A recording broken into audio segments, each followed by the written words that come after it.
before you get pissed off at us, man, we have nothing to do with this. What? What is this? Garbage! You know what? I can't take this anymore. It's an awful, awful radio show. We're really, really mean-spirited, evil people who can't see the good in anything. I think we've done a good job so far of being open-minded and broad-minded. You know, like when you try to call the police when I touch you. I don't call the police. I just pretend, because it makes you touch me a little harder. Oh, God. Excellence in broadcasting. It's too bad you got to have some form of intelligence to listen to the Opie and Anthony show. Let's be honest, you probably didn't graduate high school. You probably have 3 or 4 kids, and you're probably a grandma at the age of 32. So I guess we have to give that much to you. Tanya, I'd like to apologize. Why would you apologize? Go away.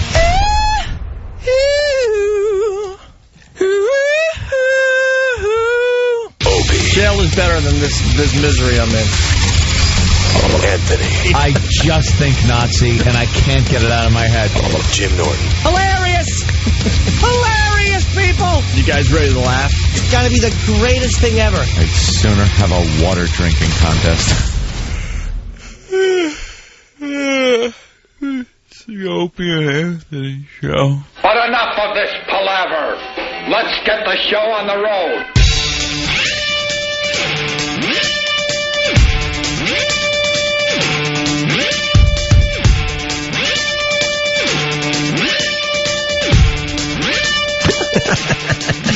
Jesus. Good morning. Hi. How is everybody today? Dare I say, dandy? I'm terrific. In studio, Bob Kelly. Bobby. One of the comedians that will be part of the O&A Traveling Virus comedy tour. That's because Jimmy's away. Where's Jimmy? Nashville. Yeah. So we'll get to know Bob Kelly. Are you getting psyched for the O&A Traveling Virus comedy tour? Yeah. I mean, next place is in Jones Beach, right? June 16th, baby. 8 or 9 comedians and the O&A Village and the tailgating. What exciting. Tickets are on fire this week, by the way. Oh, yeah? People getting so excited they're buying their tickets in droves. And then they got to buy them again because they burn? What did you say? Well, yeah. Tickets are on fire? That sounds very dangerous. They're on fire, so so every person listening should buy 2 tickets. Clear, yes. One that will go up in flames, and the other one you can use to get into the show. There's something else about Jones Beach. Is Danny doing Dance Dance Danny at Jones Beach? I certainly hope so. What venue will Danny be doing Dance Dance Danny? There he is. Bob, you want to see Dance Dance Danny? Oh, this is great. Where's his music? Of course. Why would E-Rock have it all queued up, ready to go, knowing that Danny walks in the studio? Why would E-Rock have it? That's one of those things we would love to just have at a moment's notice. Can we call Danny the Big Ragu? Oh, here's Dance Dance Danny. Look at Danny. Go. Yeah. He can't even commit. Danny had a rough night. What else is new? I think Danny had to drive home drunk. Yeah? No, he was sober by the time that stupid game ended. But it was poker night and? Poker night. We're not going to get anything out of Dance Dance Danny right now. It was fun. And Danny actually won the whole thing. Bastard. Totally sucked out on me. I was beating him. I had 2 pair. Went all in. And it turned out he had a straight draw. And it was like, well, and we're all sitting there going, well, Danny, the only card that you could win with here is an 8. What comes out? The 8. Suck out Danny knocked me out. And then apparently Than had the same fate. He had a good hand, or at least, a good heads-up hand. So much for that strategy, huh? So much for that poker strategy. No, it worked That's great. why I say poker is all about luck. It worked great. It's all luck. But the luck is a factor. But, then Than got his ass handed to him by the week's champion, Danny. How much did Danny win last night in this illegal poker game? My goodness. Well, we play for pennies. The house does have to take its cut. You don't take a cut. That's where it becomes illegal. It's legal to have games at your house. Right. You could have cash games at your house, and it's fine as long as the house isn't making money. Like usually at a casino, they make money because they take a little bit out of the pot. So if somebody gave you like 20 for your wheat thins and your ginger ale. Exactly. And it's illegal? bagels and club soda, my friend. You know what? I don't want any flavor. Ginger ale. You got me into club soda. I feel like an old Jewish guy now. Isn't it awful? It's awful, but there's something about it that makes you, I don't know, there's something you It's crave. the bubbles. It is the bubbles, because when you're out and you're not drinking, it almost feels like you're drinking. You put a little lime in there, have a swizzle stick sticking out of it, some ice to clink around, and you're drinking. You're just not getting drunk. So everyone around you is extremely annoying because they are drunk. You make that same face like it tastes like crap, but you're getting it down. The whiskey face. You get me addicted to that 3-card poker. Oh, isn't it the greatest? Oh, you like the 3 cards. I was in a room where I couldn't stop. Yeah, it's very obvious. You just got back from vacation, Aruba, and you were playing the 3-card. Why weren't you playing Caribbean poker? No, that's the suckers game. Yeah? Yeah. Yeah, Three cards kind of fun. They love it down there in the Caribbean. 3 card, they almost give you the illusion that you have something to do with the game. But the thing is you can show people your cards. I know. You can just be like, yo, check this out, dude. And the dealer's right there. In some casinos, they frown on that. They yell at you. Really? No showing the card. Oh, there goes Danny. Danny. Did he just dance out of here? Yeah, Yeah. he must have. The music's playing. Dance, There he Danny. goes. Dance, Danny. Will that happen at Jones Beach? I certainly hope so. We'll have to wait and see. Anyway, Some casinos, they yell at you, though. They're like, don't show the cards to the person next to you. Don't show. Keep them above the table. Don't do that. Don't touch them until the rest of them are out of the machine. Ah! They go crazy. It's such a watching game. You do nothing. Let's be honest. You do nothing in 3-card poker. And they have all sorts of crazy rules, like Ann's saying. Like, if you try to pick up your cards and look at them before the deal's even done, they completely freak. They freak out. But what the hell are you going to do? But I've been to some casinos where they pick them up before the machine's done dealing them out, so it doesn't matter. You can't take the cards off the table. No, you can't even take them back. Nope. And, they have to stay over the surface of the table. My girl kept taking, because I was playing with my girl, and she kept taking she got into it real quick, and it was fun. I think she got 3 threes first hand. Oh, that's First nice. hand. First hand, 3 Little threes. beginner 30 to luck 1 there. Absolutely. Yeah, 30 to 1. And then she kept taking her cards off the table, and the guy was really nice. Like, excuse me, ma'am, you can't do that. But she get so nervous and excited being there that she kept doing it. And it just bugged. I was like, did you hear the guy? Oh, it bugged you? Are you stupid? It bugged you? Yeah, because it's like, listen, it's cute after, I keep forgetting, I'm sorry, and she makes that little cute face. Yeah. And you're a little embarrassed because it's like, look, you're playing cards and you're letting her play with you, and we're having fun, but really, honey, I'm trying to win some money here, and you're here, so I'm working. Stop with your fun. I don't want you to go and, hang out with some, Dutch, Aruba dude. That's going to murder you. Yeah. Some dude with a That's the problem with going on vacation. You always have to worry about the people hitting on your chick. The natives don't care. The people that work at the resort and take you on the excursions, their whole life is like making sure they have the perfect tan. The Kentucky booze cruise. Yeah, and not an ounce of fat on them, and you're just Joe Slob from New York just trying to get away for a week, and get some sun. They've had time to cultivate every line that works on American women. And they take you on the Kentucky cruise with all the beer and sangria you could drink. So you're half passed out, vomiting off the back of the boat, and they're consoling your loved one. Take your top off. Why would you want to look at your boyfriend? Yeah. What is he doing, man? You get so paranoid that, your chick goes, hey, I'm going to go to the bar pool, get a couple Coronas. Bar pool? What? I'll follow you. I got to go to take a leak anyway. Don't go alone. I'm going to see what the menu is down at the restaurant. No, hang out. I just got to take a shower and get dressed. I'll be done in 3 minutes. You're taking like an army shower. and then run out. Don't let her alone for a second. You go away for a week. By the second day, you're beyond paranoid of everyone around you. Stupid towel boy. Like, what is his agenda? You let her out of your sight for 3 seconds. She's walking back to the room like John Wayne. You're just like, oh, they got her.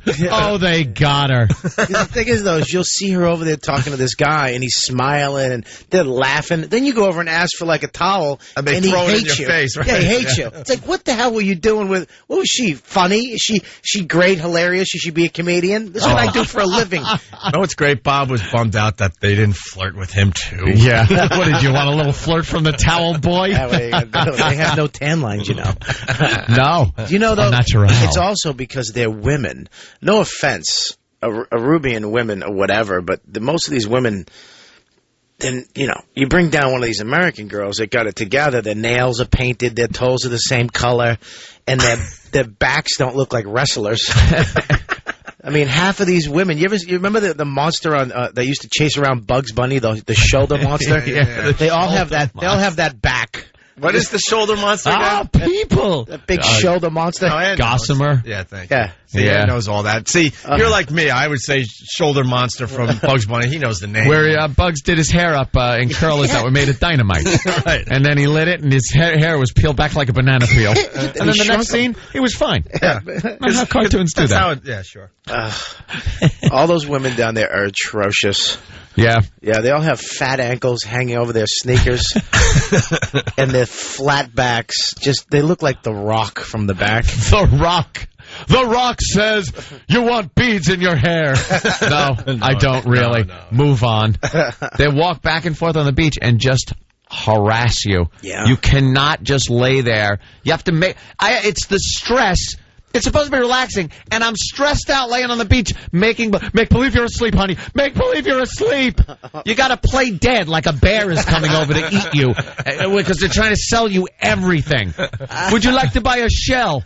I can see one 5 feet down the beach I could just pick up. Leave me alone. Would you like to buy a metal necklace I just made and wear it in the hot sun? Yeah, exactly. That thing's burning across in your chest. And the problem is, if you buy one, then then they come over. The word spreads. Because they see you got something, and then they know, hey, there's a sucker over there. But they see that you're laying in a nice reclining chair. You got the umbrella. You got a drink in one hand. You got that hungover look. You're just laying down.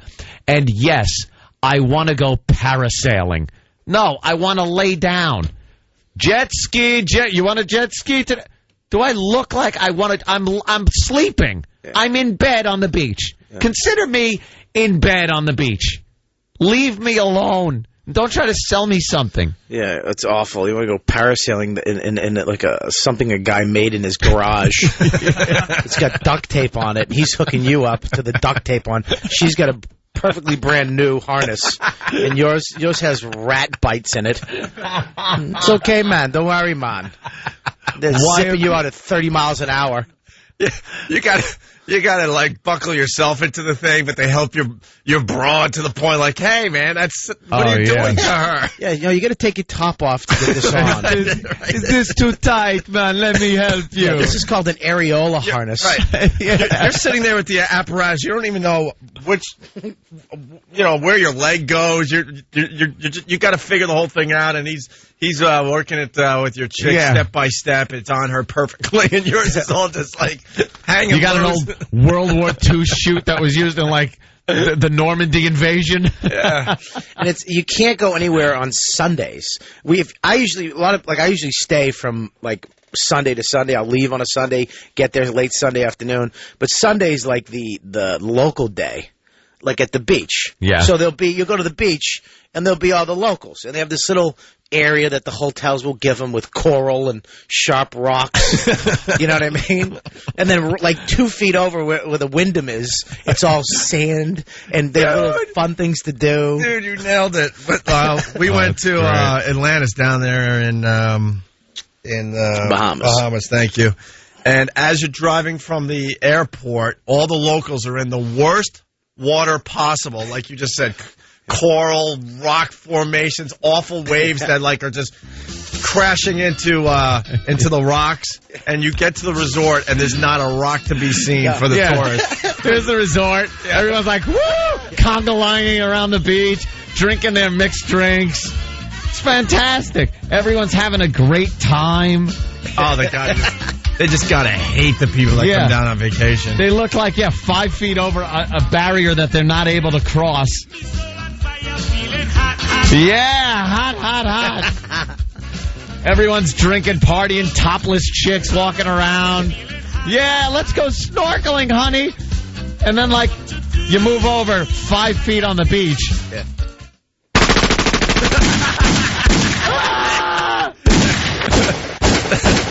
There's a civil war going on. But those are the kids. Those are the 9-year-olds playing. There's people in army uniforms at 8 shooting at each other. There's a civil war going on. What was that? Oh, I think it's the fireworks display. Yeah! Keep going. That's how they open up the coconuts, honey.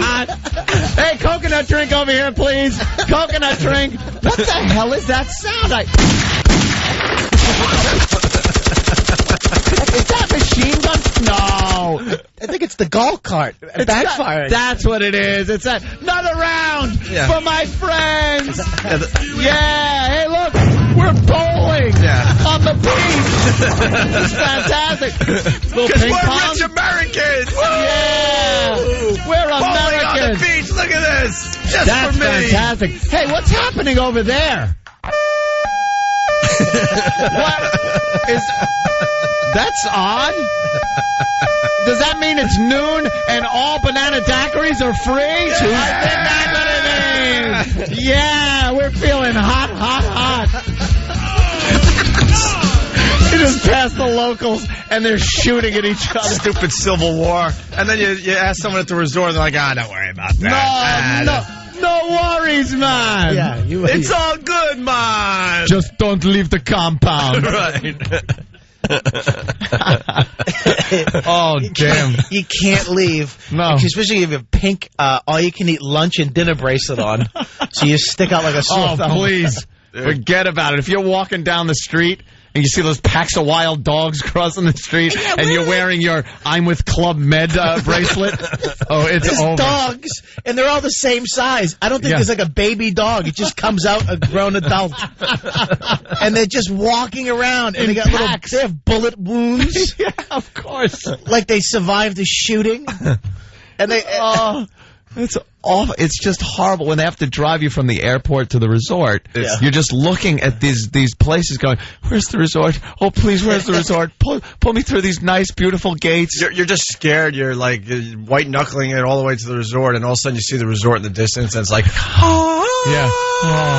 safety. It's sunnier over there. Dorothy walking through the poppy field. Right.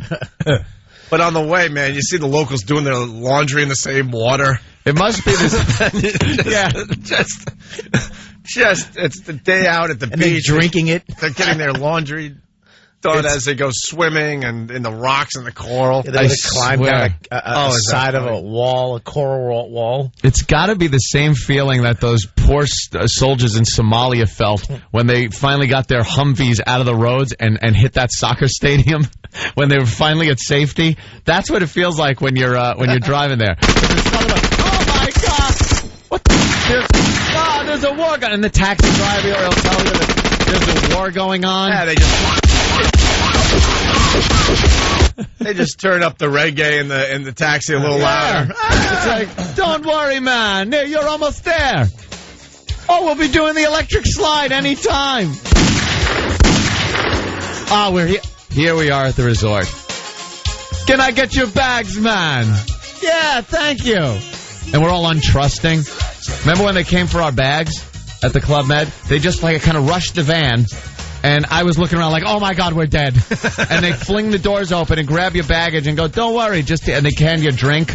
Yeah. And go, your bags will be in the room. It's the greatest setup ever. You flew all night. You show up at the resort at 11 o'clock at night. You're tired. You drop your bags and don't worry about your bags. And they hand you a drink. They go, have fun by the pool. We'll take care of everything. Your bags will be in the room. And I'm just picturing them rummaging through it. Hey, this will be yours, man. You take this. You know what the worst is your girl. she's so naive to the whole city. As soon as I get there, I'm in James Bond mode. I'm in like Secret Service special ops.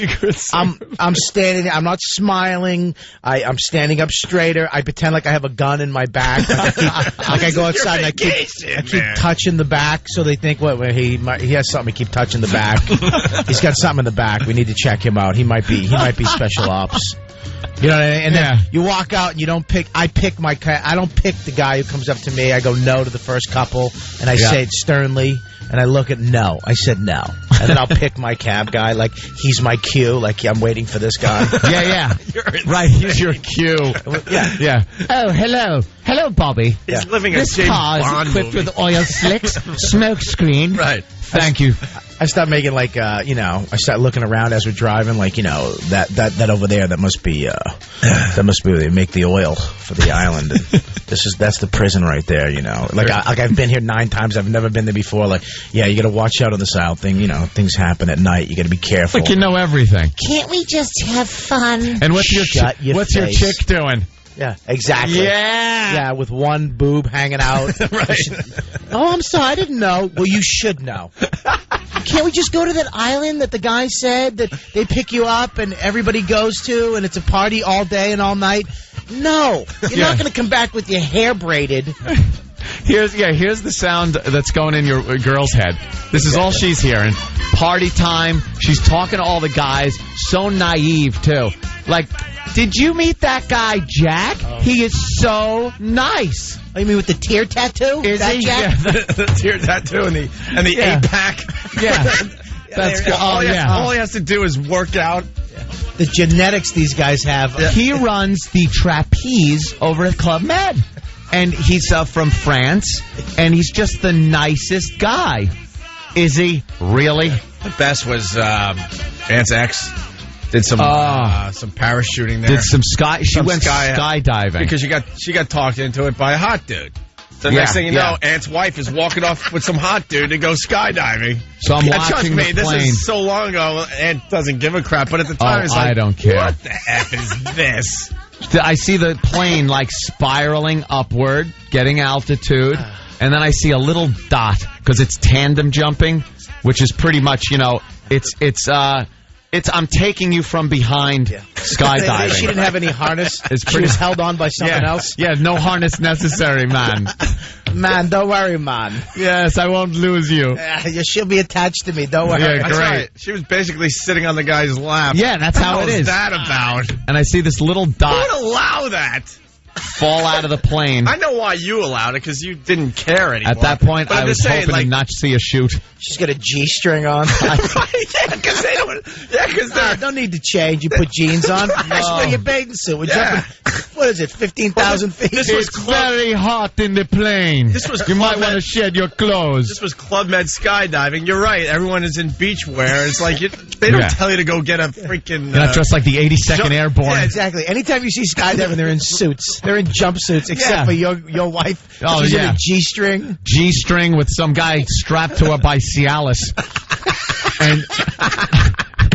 And they just fly out of the plane. I see this little dot plummeting until the chute opens. And there was a little part of me, I'm looking around the beach and all this hotness going, how bad would it be if that canopy didn't pop? How bad would it be? Or it did just 2 seconds before the ground. Yeah. It said thump. Flood. I actually took Viagra in. You can buy that right over the counter down there. I'm sure you can. Hey, can we? All the employees probably have it all the time. I popped it. You popped it, and we'll find out what happened after the break. Oh, what a nice tease. You're a C-tease. I don't mean to, but we're a little late there, Bobby. Oh, man. We love vacation stories. They're all the We worst. should talk about the Marine dude. Oh, that guy in the boat. We went on, all right, maybe after the break, went on a little snorkeling adventure. With a Navy SEAL. With a Navy SEAL, retired Navy SEAL guy. Never look more ridiculous. And all the girls on the boat were just like... swooning. They couldn't help themselves. This guy, all he does is take tours out on a snorkeling boat and goes to the gym in between trips. Well, after the break, we got to talk about that. All right, we'll do that one Yeah. next, man. It's Opie and Anthony. It's the Opie and Anthony Show. 92.3 Free FM. Free FM. Hey, we're talking about comics, a brand new comedy club here in New York City, and the one, the only Bob Kelly, Robert Kelly, will be at comics all weekend long, right? Yeah, it's Friday, Saturday, and Sunday. 2 shows tonight, 2 shows tomorrow, and 1 show on Sunday. Very good, and you can save $5 on Robert Kelly tickets with the promo code FREEFM. Doesn't come out of your pocket, does it, Bobby? Yes, it does. But for you guys, it doesn't matter. For the You're fans a of good egg. O&A, take it. It's comics with an X at the end. For all show times and tickets, check out comics at www.comicnewyork.com. So that's COMIXNY.com. Or give them a call, 212-524-2500. Comics is located at 353 West 14th Street, just east of 9th Avenue. I mean, you know, what are we going to say about Bob Kelly? He's hilarious, and we hope you go see him at comics this weekend. That's a great place, too. Are you coming? Like, really nice looking. Yeah, I'll be there, Bobby. You're really going to come? Absolutely. Are you lying? I'm showing up. All right. Nice. Yeah, we have nothing to do. All right. I'm not going to be there. I saw you last time. We have nothing to do. I'm not going to be there. I have nothing to do at all. It's comics. Give them a call, 212-524-2500, or check them out on the internet there, comicsnewyork.com, COMIXNY.com. Comics. Oh, it's Air Guitar Friday. Let's not forget. Nice. I'm doing long neck bass. I saw Wow. that, man. Very good. That is a long neck. Wow, you can't even reach it. I'm helping you out. I'm like 10 feet away, and I'm helping. That is a long neck bass. You're checking out the Opie and Anthony Show. Rock. I just came for the coffee. Came for the coffee. I didn't. Oh, please, can you edit this segment? I know we have ADD, but we'll get back to the Club Med story. But yesterday on the show, Bob, we played a news story about a coffee shop, Coffee Nation, I think it's called. Yeah. And it's like a drive-through coffee, little joint, little shack. And the women are all like in really small bikinis and Slinky little bikini. and business is way up. And when they dressed normally, they were getting maybe $25 a shift in tips, and now they're getting upwards of 80 and more. The tips have gone way up. And they're interviewing all these guys, and most of the guys are pretty much admitting, hey, you know, if you're going to get your coffee, this is the way to get your coffee, right? But one dope is like, I just come here for the coffee. I just come for the coffee. Because you know he'd go home and just get spanked. Right. You know, if that makes the news and the wife is watching, she'd be like, what do you went to that bikini? Honey, just the coffee. I just came for the coffee. He was so paranoid. All the other guys are smiling like, yeah. It's a nice view when you get your cup of coffee. Yeah, the girls, they're pretty. You know, we go down there. If we got 30 guys down at the shop, and we go over here and get all the guys coffee at the place with the girls and stuff. And this guy was like, I come for the coffee. Like, is that a TV camera? No, TV camera's rolling. I come for the coffee. I come for the coffee. Do you? So what are you here for? I came for the. Oh, I mean the coffee. Oh no! What do you think it was? Dateline? Honey, if you're watching, I'm sorry. Yeah, Chris Hansen's gonna come out of cup a donut. Of coffee. Yeah, you're here for the coffee. Yeah, but you know the guy's just trying to get a little peek. He's probably miserable. He turns the corner and there's the TV crew interviewing. I just come here for the coffee. Oh yeah, just drops his coffee, kicks the cup in the gutter. I'm just walking around the corner. Hate coffee. Anyway, there's a topless donut shop in Maine. Yeah, someone called Maine, yesterday. dude. We didn't get to him. Dude, I used to. There's a topless donut shop in Maine. It's attached to a strip club, and you can go get donuts and coffee, and it's topless waitresses. How do they get away with that with the Board of Health? I mean, God bless them, but it's Maine. There's no Board of Health in Maine. They keep the bottoms on it, and that's where the health issue comes in. They don't care about breasts. It's what's going on underneath the bottom of the bikini that is a food issue. Yeah. Well, the other thing. That's wonderful, Bob. Jeez. Wow.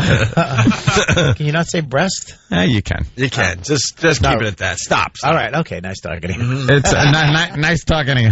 But it's a topless donut shop. Topless donut shop. I don't like the combination food nude broad that I don't know, like stripper broad or a girl that would work in a topless donut shop. I don't want her handling my food.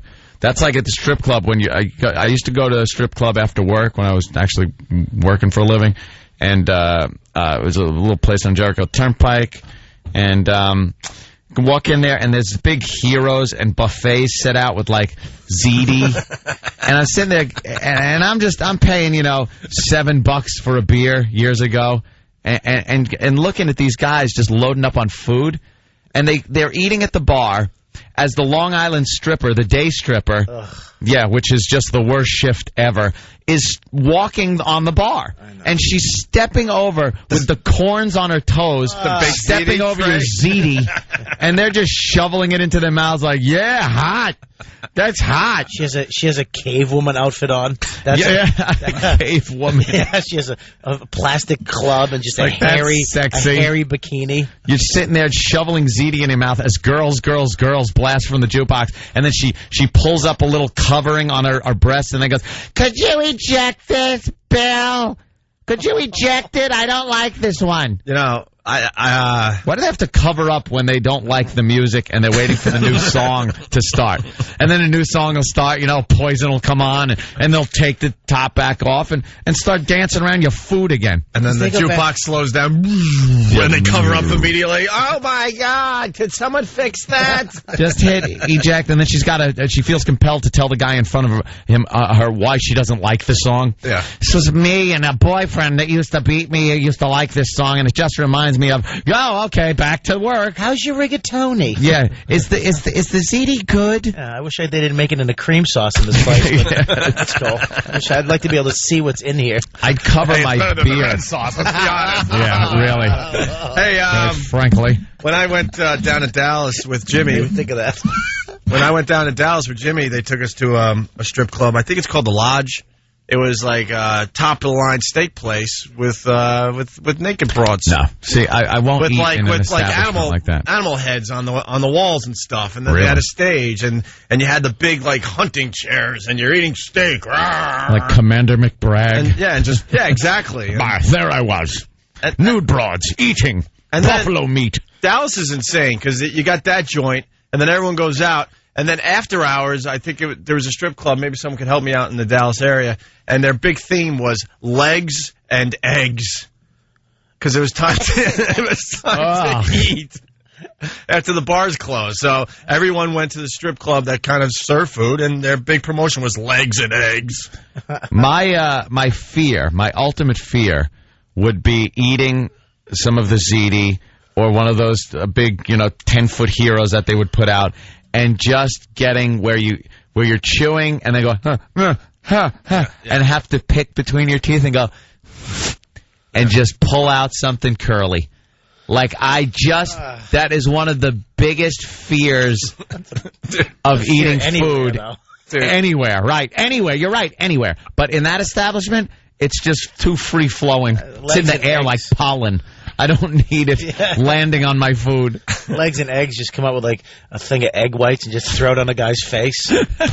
Raw egg whites. Oh, I'm sorry. Here's my legs. Oh, boy. There was a bunch of us, and one of the guys I was with, got to keep this a little vague, he decided to make out with one of the strippers at the Legs and Eggs promotion. Great. And he comes back to the table to start eating his eggs, and he starts laughing uncontrollably. And I'm like, what's up? And he's like, I just gave that girl strep throat. God only knows what she gave him, though. Strep throat. Stupid guy. What a move, dude. Just spreading strep throat among the stripper community. He passed on a viral disease, and he's happy about on purpose. He gave the girl mono. Something she's going to have to take penicillin for. What an ass. Everyone's just hammered, and for some reason the stripper liked one of the guys I was with, and they're off in the corner making out, and then he comes back. For strep throat. That is so wrong. I understand. Anyway, Club Med. So, all right. So we go on a snorkeling trip. We've told this story. This is one of our classics. We open up the vault for this one, but it's just too. It completely fits the situation. Bobby just got back from what, Aruba? I was in Cabo. Dane. I was in Cabo and Aruba. I was in Cabo. Dane rented a mansion for 4 days on the beach. Yeah, but you know what? It's like Aruba, I don't mind because it's the ocean. You can go windy, in. There's though. It's kind of windy, but it's a cool breeze, so there's no waves, and it's 2% crime rate, except if you're a white chick hanging out with local guys.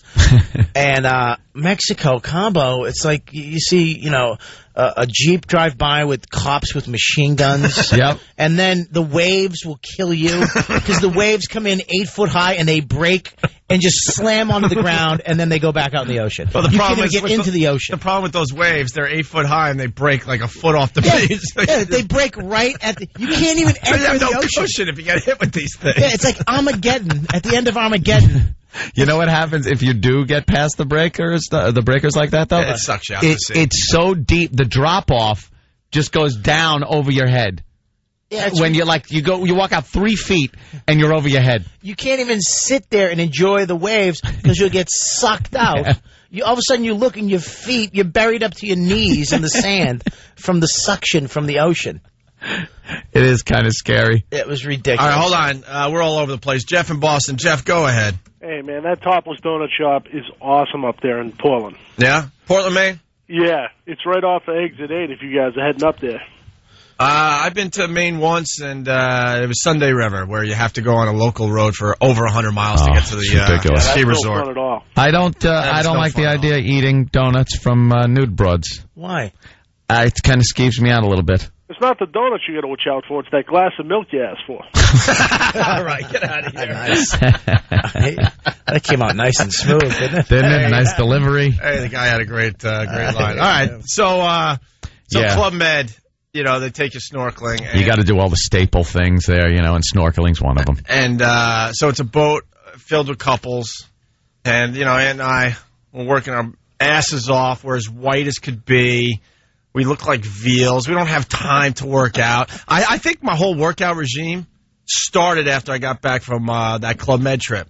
Because I was like, no effing way am I going to deal with this ever again in my life. Yeah, we did nothing but drink and then sit down and do our radio broadcast. So we got beer bellies. We're as white as my T-shirt I have on today. Pictures of this, dude. I really got to see what you look like before. I got a few, yeah. Like you got pimples all over your body because you never take your shirt off. It's just festering underneath your clothes. Are you homeless? And then you're taking your shirt off to go snorkeling, and you get on a boat, and I swear to God, this guy was like an ex-Navy SEAL dude. Yeah, Navy SEAL guy. Decided, it'd be fun to just bang broads, at Club Med for the next decade. He was the biggest show-off douche. Right. This guy he'd take you out on the boat and give you a little lesson on the way, tell you what to expect, things like that.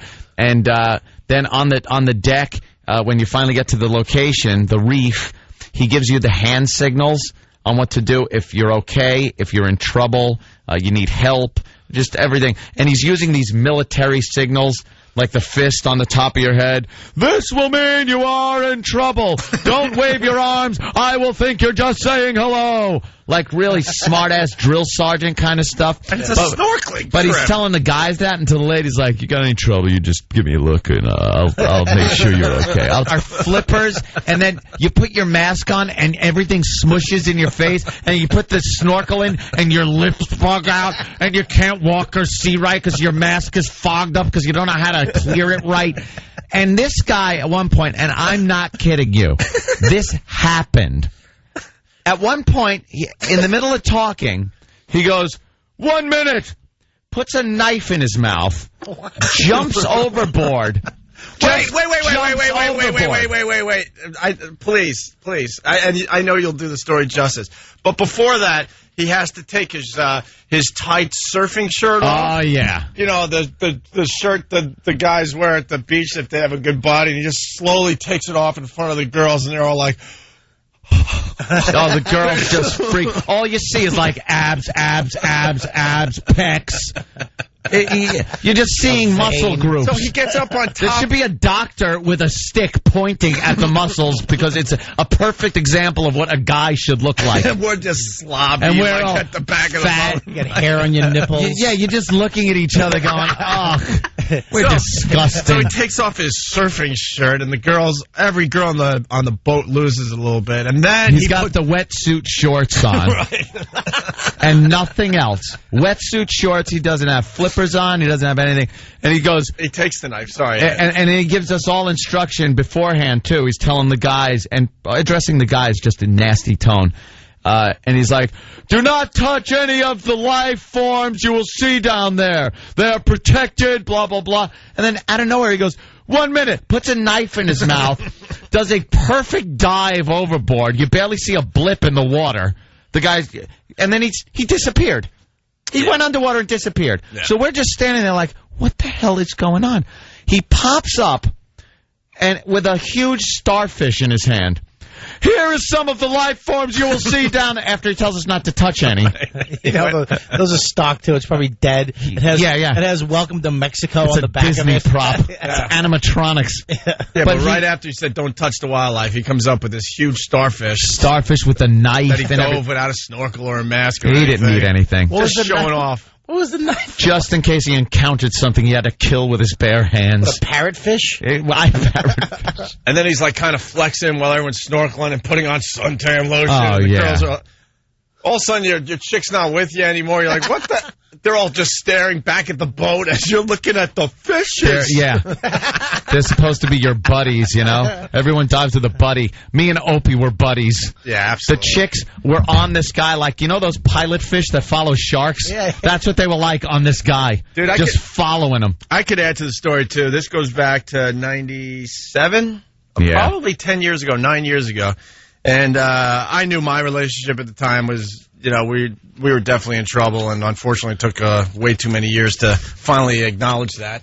Yeah. Because I'm the biggest idiot in the world. But I've never told this part of the story, by the way. Oh. So we're at Club Med, and it's like we were joking to start the show. You want to stay, you know, near your girl as long as you can because you just don't trust anyone at a resort atmosphere, especially Club Med. I finally had it. I'm like, I gotta go to bed. It was like 2 a.m, whatever. And I go back to my room and I just crash. And she's out there with your ex. Yep. Next thing you know, it's like 4:30 in the morning, 5 in the morning, and I hear giggling and like talking. And I'm like, what is this? I stagger out of bed. I open the door, and there's my chick at the time flirting with the trapeze guy that walked her home. Guy. Yeah. Oh my God. And that trapeze guy was on her the entire trip. Yeah. Opie's whole vacation, well, it was a working vacation, but the whole time was spent like watching the goddamn trapeze guy. Yeah. Who, by the way, is another ass. Because they're flipping around these trapeze things like he's a pro, because he is. He's doing the somersaults and grabbing the other trapeze, his legs, doing back and forth to the arms, and then whoosh, back up on the platform. Ta-da! Then some fat Dutch lady can't make it across. No, me. Oh, you couldn't? And then I got to let's say, try the trapeze. Try the trapeze so you look more ridiculous than another guy here. Right. It's the whole trick to all those guys there is to come up with their specialties, whether it's the snorkeling guy or the trapeze guy or whatever other things are going on, dancing, whatever. So you look 80 times worse doing it. So your chick goes, I am with such a loser, that's a real guy. Yeah, I'm with such a loser. What's your email address? Yeah. Which, by the way, was exchanged at the time. Was it? Trapeze guy. She got his email. Let me ask you a question. What was that excuse? Because this is the thing, is that my girl sometimes gets very... They act so naive. Like, why would he want to do anything? No. Honey, I'm with you. I'm with you, and that's all that matters. Does it? No, because I do esthetician work. I work in a salon, and his sister worked in a salon before. I bet she was trying to get back into it again, and she lives in Chicago and might come to New York next week on maybe Monday, but might not. And he just wanted to email me to see if maybe I can. Yeah. What? And you're sitting there like, how stupid do you think I am? And how stupid are you? But there was to believe that. There was the giggling, at the door at 5 in the morning, and who knows what was going on. It's now. like, excuse me, yeah. Who knows? They're all drunken. Yeah. Who knows? Who knows? There should be no giggling in your room with your chick at 4 in the morning. No, outside the door while I was sleeping, and that's what woke me up. I'm like, what is this? I came back to the room hours ago. You open up the door, and there they are standing there with a guy. Yeah. A guy, trapeze guy. Trapeze guy. How funny could a guy be with an accent? a French accent. You know something? Yeah. The chicks, they were digging him. She likes Clouseau, the Pink Panther movies. Yeah, well, this guy was no Clouseau. Aunt and I were doing our own thing. It was so obvious. We're like, at least we got our radio show. No. We Exactly. were like, guys can really shut it down quick, though. We found out our girl might be cheating, and we get mad for a second, then we go, whatever. At least I don't have to go with her. Screw it. At least I don't have to entertain her. We were too busy trying to figure out our radio show and make this as big as possible. And now, it's got to be said, now I got a well-balanced life, and I'm beyond happy. But at the time, it was just like, whatever. You go flirt with the trapeze guy. Who cares? Do whatever you want. Trapeze guy. So I hit the trapeze. The trapeze guy, though. I hit the trapeze, and he looks perfect that tours doing the world freaking doing trapeze. Cirque du Soleil. He looks like a perfect. rock star. He looks perfect doing it. He has 5 brothers that look exactly like him. So I got to step up there and do the trapeze. And this first thing I do is supposed to be like hold on with my legs. And I do that. You can't do that. I'm wearing the shorts, and just my junk falls out the side. Dude, like I'm hanging there all pasty.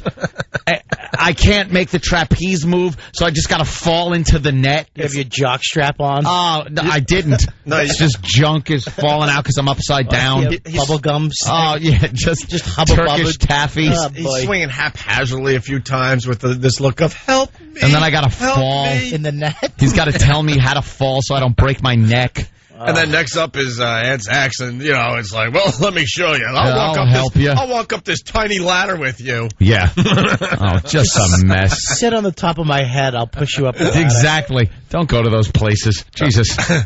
All right.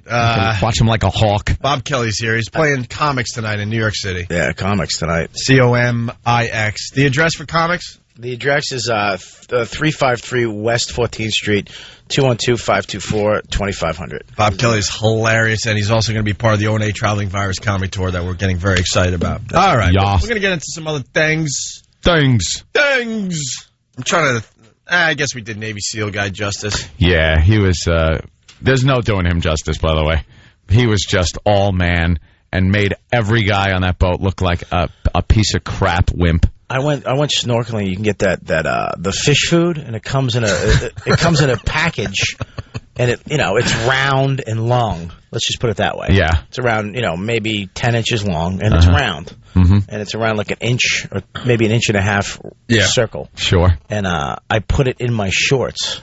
Right. And I just walked around the beach with wet shorts on. With the fish food? With the fish food in my shorts.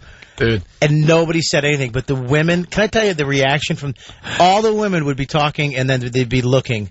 They kept looking like, oh my God. Of course, you freak. Dude, I came out of the water and I fed the fish and there was nothing.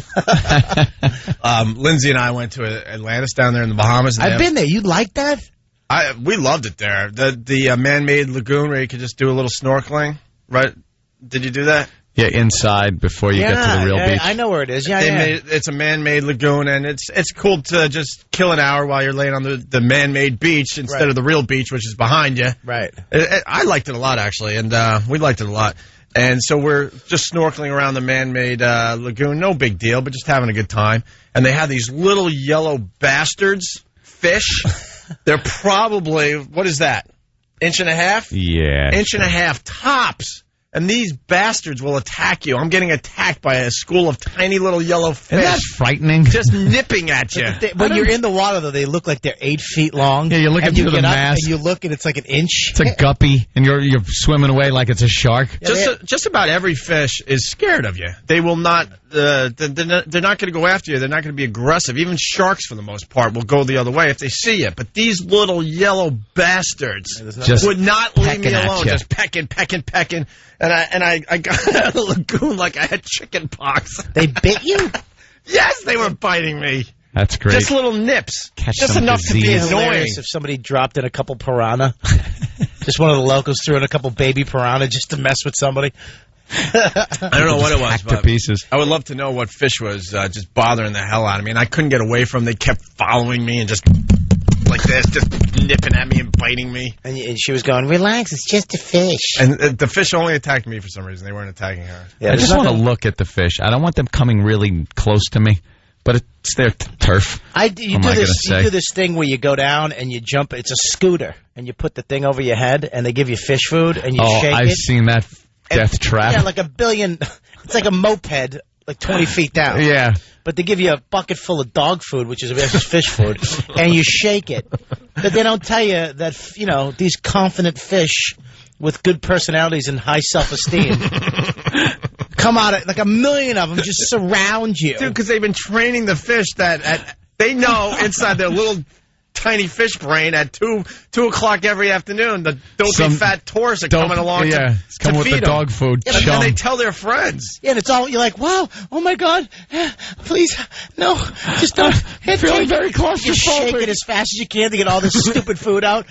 Dumb fish will get away from you. Bob Kelly's having an anxiety attack while he's on his underwater scooter. Fans getting angry. We have to break. All right, it's Opie and Anthony. It's the Opie and Anthony Show on 92.3 Free FM.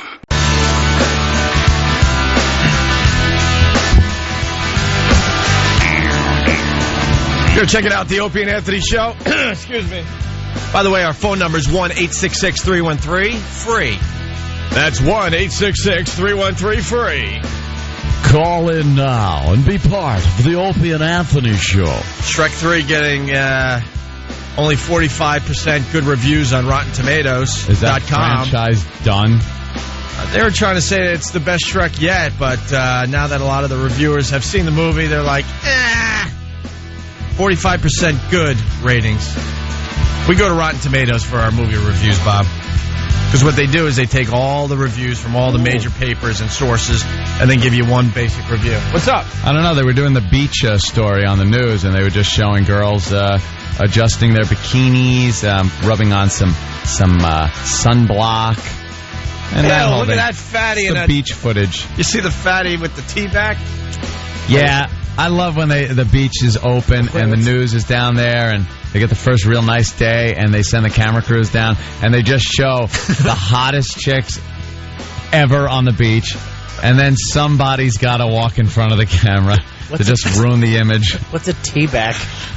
A tea bag. A tea bag. Hey, chicks wearing tea bags. You know the thong, but it's a thong. Yeah. It's just another name for a thong. Because the back is just a T. Boy. Okay, I'm with you. Hey, really fast. So after the show yesterday, and I ran to a diner. Yes. I think we could say that. We bolted. We ran like to a diner. We're like the Beatles on a hard day's night. We just ran to the diner. We found a new way to our favorite diner. Yeah, we were hungry. So we're just hanging out, eating at a diner, and then I get the bright idea. I go, hey, why don't we go? Why don't we go check out WNEW, our old haunt? Yeah, and we haven't been back in the building since they told us never to come back. What is it now? Fresh? Huh? It's now fresh. Yeah. But that's where we did quite well until we blew up our careers. Mm-hmm. And I met the new GM that runs the new station over there where we used to broadcast at. And she said, come by anytime you want. So I go, and she told me that we could come by and check out the old joint. I guess they remodeled, and it would be really cool to go into the studio where we did all those great shows and stuff in our old office. Cool. So we're like, let's go check it out. So we go up there, and we see the receptionist that we worked with for years. And she was beyond cool to us, by the way. Yeah. But as soon as she saw us, she's like, uh-oh, I got to cover up my blouse. Yeah, got to cover up my blouse. Like, why are you saying that? What do you think we are? Why? She's like, it's good to see you. And then she goes, ooh, but let me cover up my blouse like we're going to stare at her or something. And then every woman that was walking by, she's like, Opie and Anthony here, cover up your blouse. Cover up. Cover up. She was beyond paranoid that we were like wanted to stare at her boobs or something. Great commercial for your radio show. You walking down the street and just women covering up. Cover up. Oh, it's them. Oh. Is that true there, Iraq? There's a bin of mail there for me still? About a month or so, I was up there, and right near the receptionist in one of those U.S. postal bins, there was just a bunch of mail for Anthony. There's a bunch of mail. God, could you go get that? We Yeah. could do a whole show on that. Oh, please That's mail get that's that. been piling up for like 5 years. For years. Okay, I'll see if we can get Here's the deal. When I was going through the old divorce, when I left the house, I didn't have an address. So I had to use NEW as my home address. So I'd get everything sent to NEW. My bills, everything. And they weren't really the best at sorting out the mail over there, let's say. The person that was in charge of the mail was, he was handy-capable, let's say. Aww! Well, he was a very nice guy, but there was a problem with his ability to read. I'm being honest with you. They had the guy for some reason. Yeah, in their infinite wisdom over there. And wait a minute, it was a promotion, by the way. Yeah, he was on garbage detail. He would just be the guy that walks around but this all is day how out of and control dumps the the place garbage. was. He was on garbage detail. He did a great job with the garbage. He did such a great job that he was emptying waste baskets about 10 times a day. You couldn't find one with more than 3 things in it. Right. He was fixated on garbage.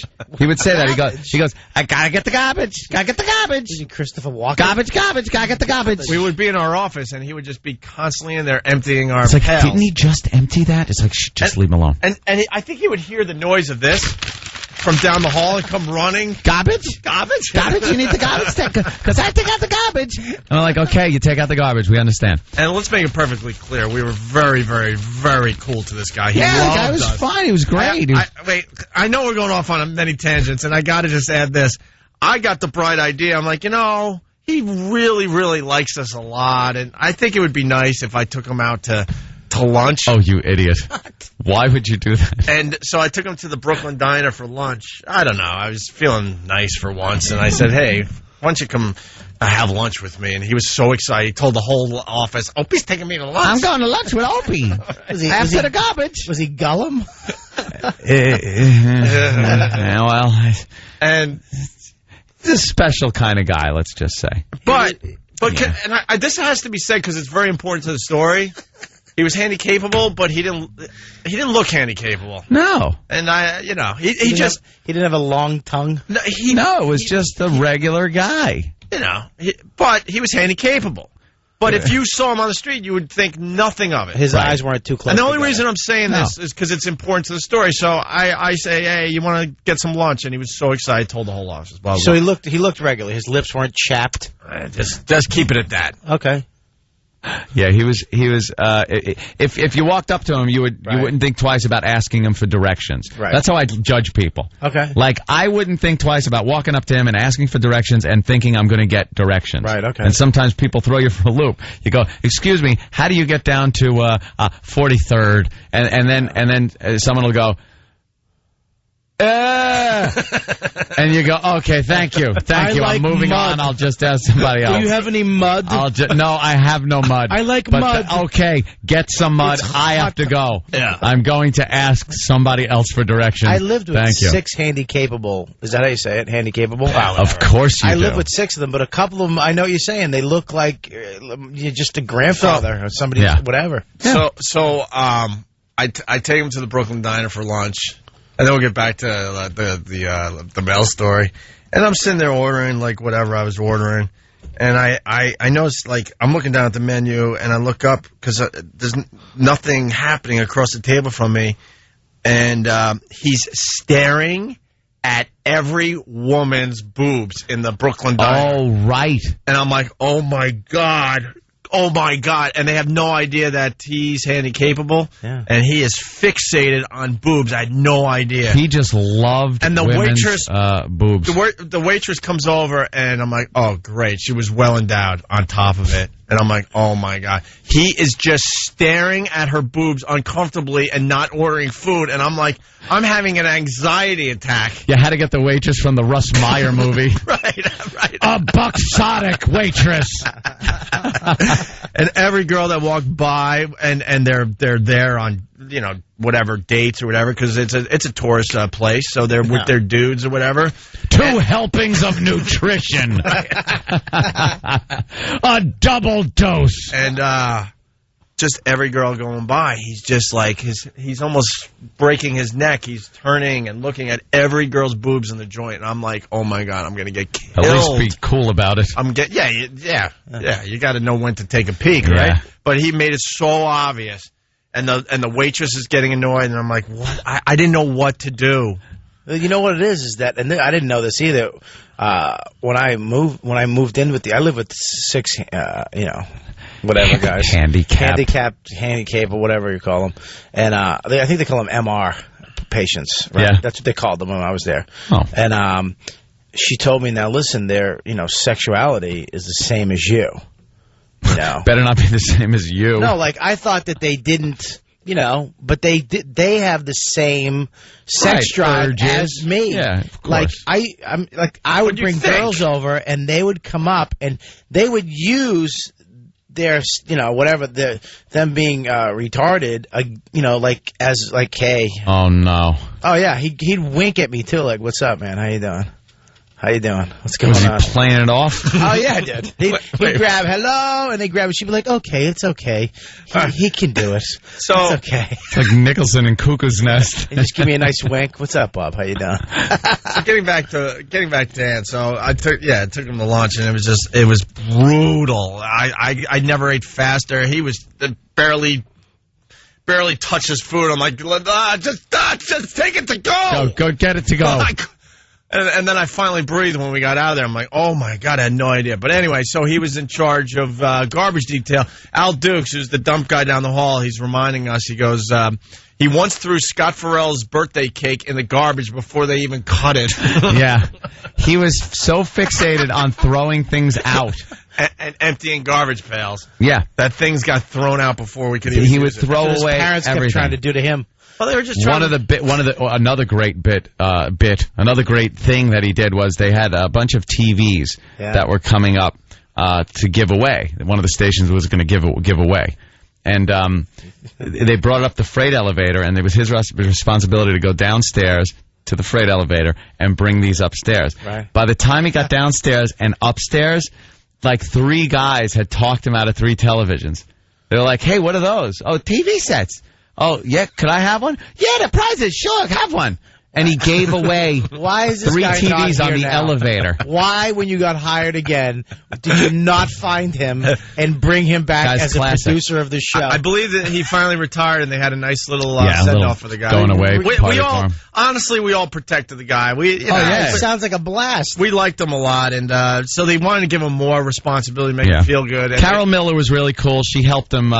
She started helping him read. To get him to read, but he didn't read very well at all. Right. And then they decided to get a guy that can't really read to deliver the mail for the station. So she would practice reading with him with like Dr. Seuss books, like children's books. So someone rhymes. It's a little hard.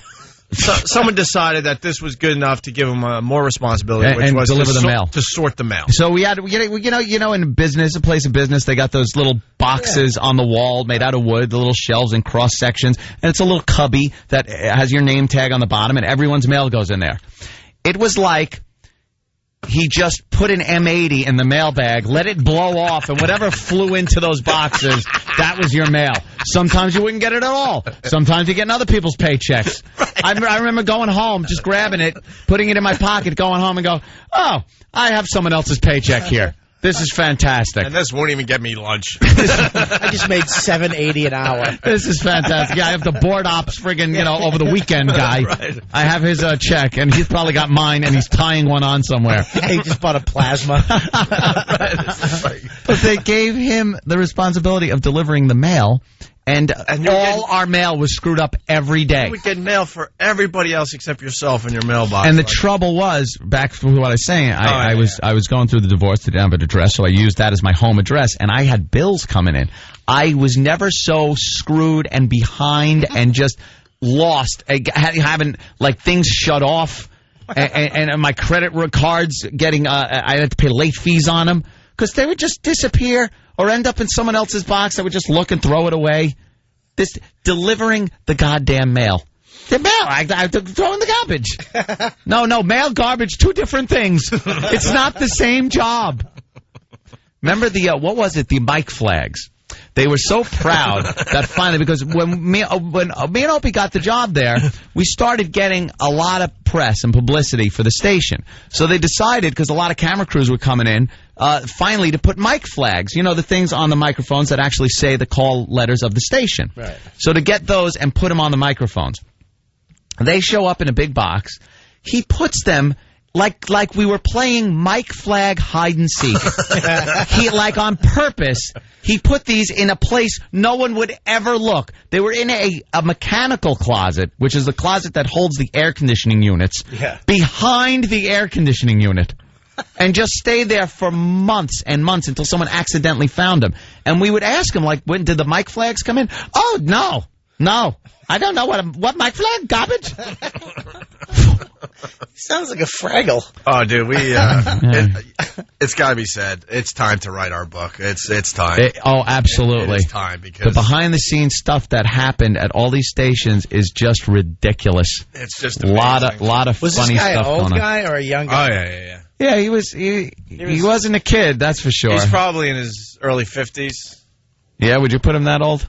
By the time he retired, probably, yeah. So maybe mid to late 40s when we were there, I guess. I got a pension. Throw it in the garbage. He moved to Florida and he's happy. To this day, I do that at home too.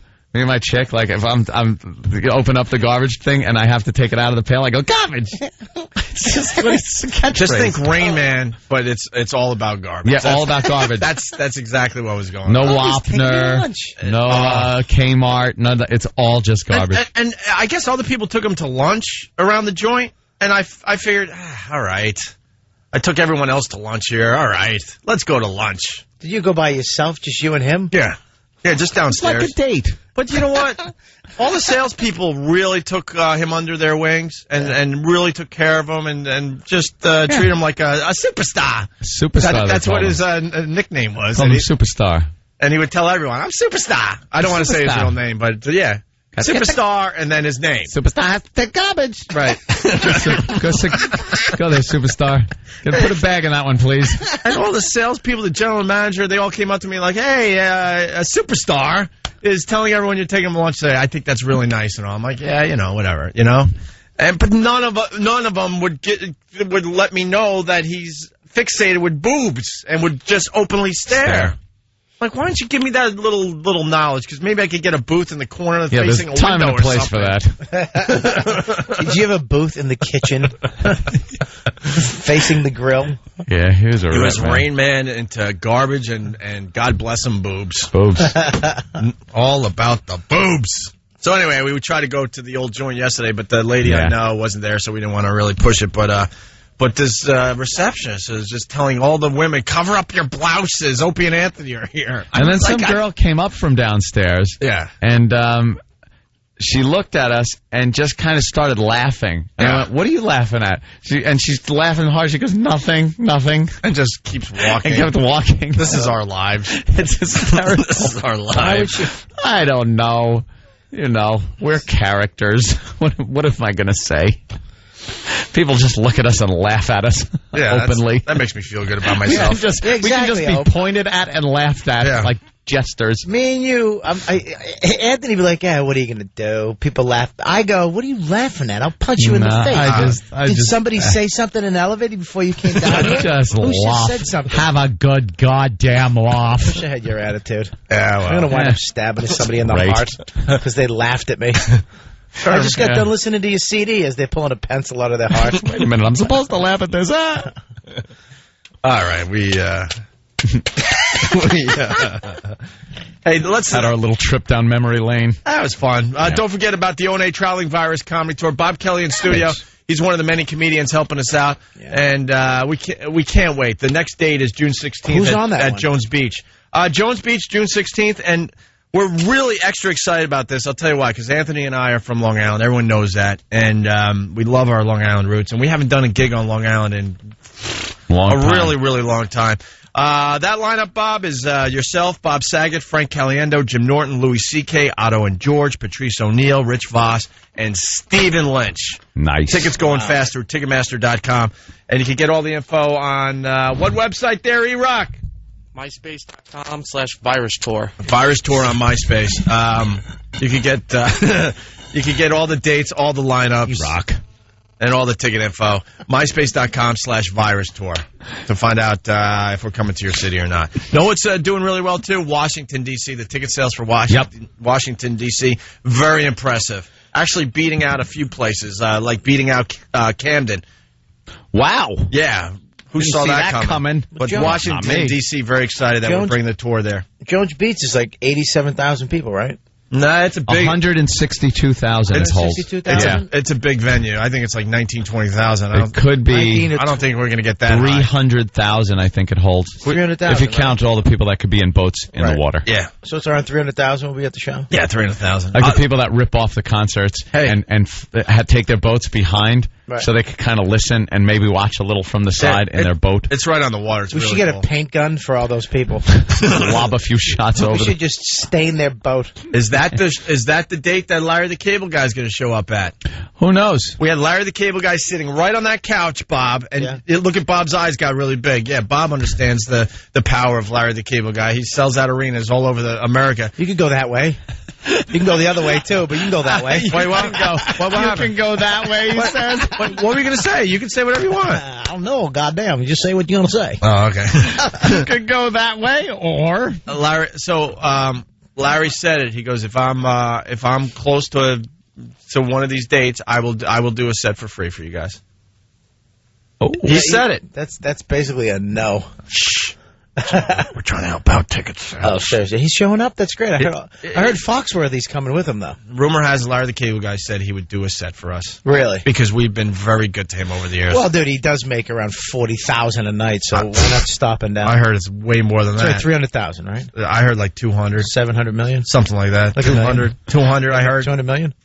All right, let's go. It's Opie and Anthony. Larry the Cable Guy. Woo. Oh, Dane Cook's stopping by, too. Bob Kelly told us before the show today. What? He's coming by.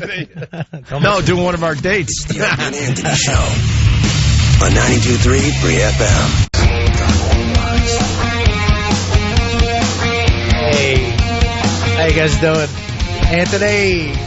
Hey, Bob Kelly's here today. What's up, man? Helping out with the show. Where are you going to be, Bob? I'm going to be at Comics tonight, the new comedy club. And it's such a beautiful... This is the comedy club where Billy Burr got a donut thrown at him. Really? If you haven't seen the video, please go to Billy Burr's MySpace. Wait, there's video of this?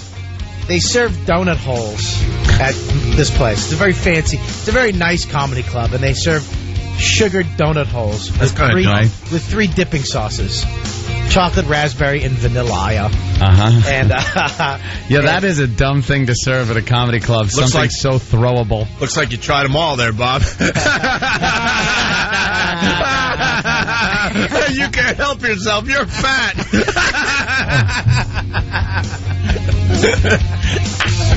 That's funny. Sorry. That's funny. All right. Like a wafer thin mint. Dance Friday on the Channel 11 News. Yeah, well, Dance Friday, they do a thing, I guess, and what's her name, the traffic girl, the hottie? Jill Nicholini. Jill was just dancing, really dancing her ass off there. Well, yeah. Didn't look too shabby. Do you dance? Never. Do you dance, Opie? I slow dance once at a wedding. That's what I do. Me, my girl, will do a little slow dance, sit back down, and then everyone could go F, because I'm not going to get up. I'm not doing the conga line. I'm not doing the chicken dance, the electric slide. I'm not doing the New York kick line. Mm-hmm. None of that garbage. And I'm not doing the stupid fast dancing thing.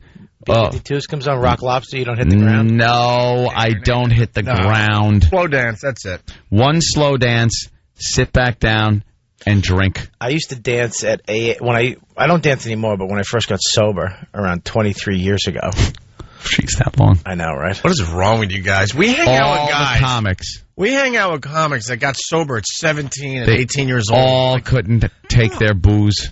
I got sober at I was just getting 15. Started at that point. Yeah. 15? He's another 15. one like Jimmy. Yeah, I was in and out of juvie halls from 13 to 15, and then I got sober. I went into for a year, I had to go to this house with 25 other kids and a gay priest.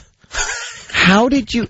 Here's the problem. That's why you stayed sober. You know what pissed me off about this guy is that he was like, "Hey, how are you? My name is Father Gary," and nobody said anything about this guy. Nobody said, "Are you gay?" Well, it was back in the day. Yeah, back in the day, I guess. But yeah. All I'm saying is, at 15. Yeah. How do you know, right? How do you know you have a drinking problem? Because every kid that drinks, because I know I drank back then, right. is like if you would have been in your 30s and gotten like that, you'd have to go to rehab. Right. But you're a kid, so it's kind of expected that if you're drinking as a kid, you're going to get that effed up. So you're saying if you're drinking every day, using drugs every day, and robbing, so as a kid, it's okay because you're a kid? Okay, perhaps I've underestimated you. Unarmed robbery, assault and battery, malicious destruction, trespass, and breaking evasion. I was a kid. All right, okay. See? Yeah, now, I just consider it as you just get, you drink a lot as a kid, and you pass out in the bathroom or something like that. I could drink a case of beer by the time I was 12, by myself. Yeah. Yeah, pretty much. And there was a reason you had to, isn't there? Yeah, there was. Yeah. Oh, poor Bobby. My second stepdad used to punch me in the face. Did he? Oh, yeah, I went to school with a nice black eye. Oh. Yeah, the nun was like, what are you crying for? Did you have to make an excuse? I hit myself with the door. No, I said he punched me. You did? Oh, you just fessed right up to it? Nothing happened. Nothing happened? No, nothing happened. No reports no made? News report. No nothing. Nobody came to my aid. No. There was no foundation for punch in the face kids. Now kids will rat their parents out for anything. Oh. If they yell at them too loud, they go, "Hey, I'll call. Yeah. I'll make the call. You'll be in jail." Yeah. Some kids actually threaten their parents with that. Yeah. Yeah, back then I got punched in the face, went to school, cried, and she told me I didn't wear my tie, so my row didn't get a star. I'm not even kidding you. I had no tie in my... You were the private pile of your classroom. So not only did I get punched in the face, I think it was 5th grade, I also... All my classmates hated me that day, too. At least the row. And you wonder why I eat and I'm fat. But, yeah, dude. Was it... When I first got... What was it? What were we talking about? I don't know, when you first got sober. Yeah, but... Have a drink. We'll figure it out. Nice talking to you. Give me the ball back. We got audio here. Are you done eating? And the chest pass to Opie. Yeah, we had to wait for Opie to finish his vegetables. Me and Anthony tried to bond here. Dude, you know what? I gave you a bounce pass there, and you're just like, dribble in circles. Don't know where to go. I take a shot, so I pass it back to him. He was doing good, and then he just lost the ball. Because I don't know where we went. We were talking about something. Right? And then you dribbled it off your foot and went out of bounds. We go off. Yeah, me and Anthony go off. Yeah, just a tangent. Don't drag Anthony into your, I don't know what I'm doing with this story. Don't drag me into it. It's not my show. It was a one-sided conversation. Bob was talking to himself. You're acting like I do this every day. If anybody should take a blame, it should be Ant. Yeah. Take the hit, Ant. I'm never blamed for anything. That's right. I know, you're really... Ant never does wrong on this show. It's amazing. Sure. The popularity he has. He's an only child on this show. Amazing. All right, here we go. We got some fun audio that might add to some hilarity. You have me getting punched in the eye in 5th grade?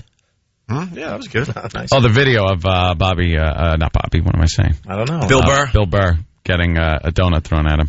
Oh, please go to that. Yeah. You know why somebody slowed it down? Did the Dave Chappelle slow down? Which makes everything funnier. It makes and the donut hits hits him, and the sugar just explodes like a grenade. It looks like shrapnel just shooting off. Did he piss someone off, or was it just the fact that... I'm actually watching it. It does look like he got shot because the powder just spreads across his chest, basically.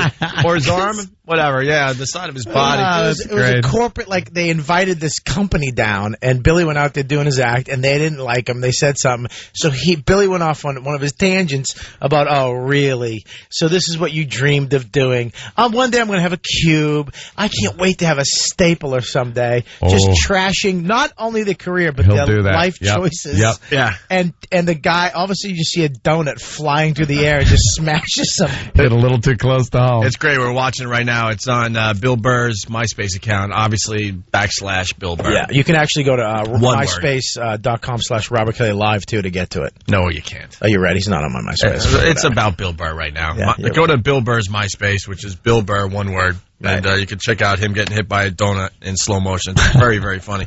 Audio. Anchorman. We love when the news messes up. Check this one out. He'll be back. Last night, round 2, around 2 o'clock in the morning, you see, G. Jesus, I was flipping channel on ESPN2. They had vintage McDonald's All-American High School Dunk Contest. Wow, what was it, mic'd? I don't know, man. Damn, how does that happen? The guy was doing his thing, and he let out a little gas. You move like 2 inches away He'll from be the back. mic. What? Sounds like you move 2 inches away from the mic. It sounds like this. Yeah. And then you got to be on the mic. Yet it's going, a couple of feet. Maybe that part of his body had something a little more interesting to say. Knowing half these idiots on TV. He'll be back. Last night, round 2, around 2 o'clock in the morning, you see, G. Jesus, I was flipping channel on ESPN2. They had vintage McDonald's All-American High School Dunk Contest. There's nothing funnier, dude. You can't beat a fart. A fart trumps everything. We said it years ago. Fart equals funny. Especially every time. when it's not expected somewhere like that. Every time. Guys just sitting there yapping about the news. Yeah. And lets one fly. Yeah. It's a different instrument every time it happens. You just don't know. Is it going to be a piccolo or a bassoon? Is it going to be a trumpet? Or a tuba? What are you going to get? Sometimes it's one of those dog whistles humans can't hear. You ever do a triangle? It's just really dry. You have change in your back pocket. Ting! Dude, I had a dream the other night. My whole dream over and over again. You know, you have those dreams that just over and over again, you can't get out of them, and it's a cycle. The dream was that I was farting, and it smelled really bad. And that was my dream all night long. And then I was just horrifying people all around me, and I just was praying that the farting would stop, so I would stop freaking horrifying people. This is what I was dreaming this week. Most people dream of tidal waves. I know, or running away from a monster all night long. Mine is... Yeah. Oh, my God. Mine was that I had uncontrollable farts that smelled really bad, and I was annoying everybody. Tom Brokaw, NBC Nightly News. The war in Iraq does not seem to be letting up at all. Excuse me. Tom Brokaw, NBC Nightly News. President Bush giving an address to the nation today on the State of the Union. He should be talking about tax cuts and other... Excuse me. Social Security is a giant issue on the agenda of the upcoming presidential where people vote. Pardon. Wait. Where's the music? We need the music. Gotta love that one. It's killing me here. There you go. Tom Brokaw, NBC Nightly News. This just in from 1010 Wins, or excuse me, NBC Nightly News. Why did I go to Wins? Wait a minute, I know why. I gotta push the bad thoughts out.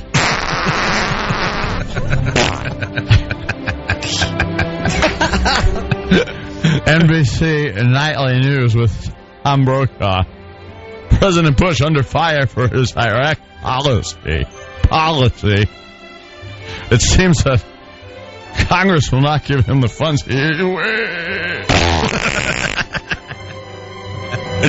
Excuse me, pardon me. Yeah, Tom. Yes. Politicians reach a deal on immigration overhaul. This is a very sensitive issue to the American people. People who aren't supposed to be here. Illegal immigration seems to be a giant issue. Wardrobe? Could we get wardrobe down here to fix something? No, I don't need hair and makeup. I need a wardrobe.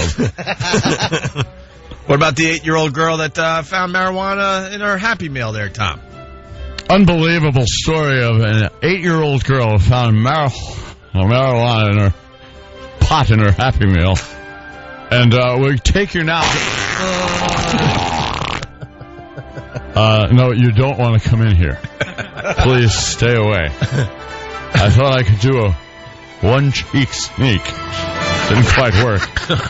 Let me. You don't want to use this chair. Does someone have a breeze for my chair? What about the cabbies? They want to build a gym at JFK to use while they wait for rides. Tom Brokaw, NBC Nightly News. You know, cab drivers in New York City actually want a gymnasium built at JFK Airport so they can work out when the...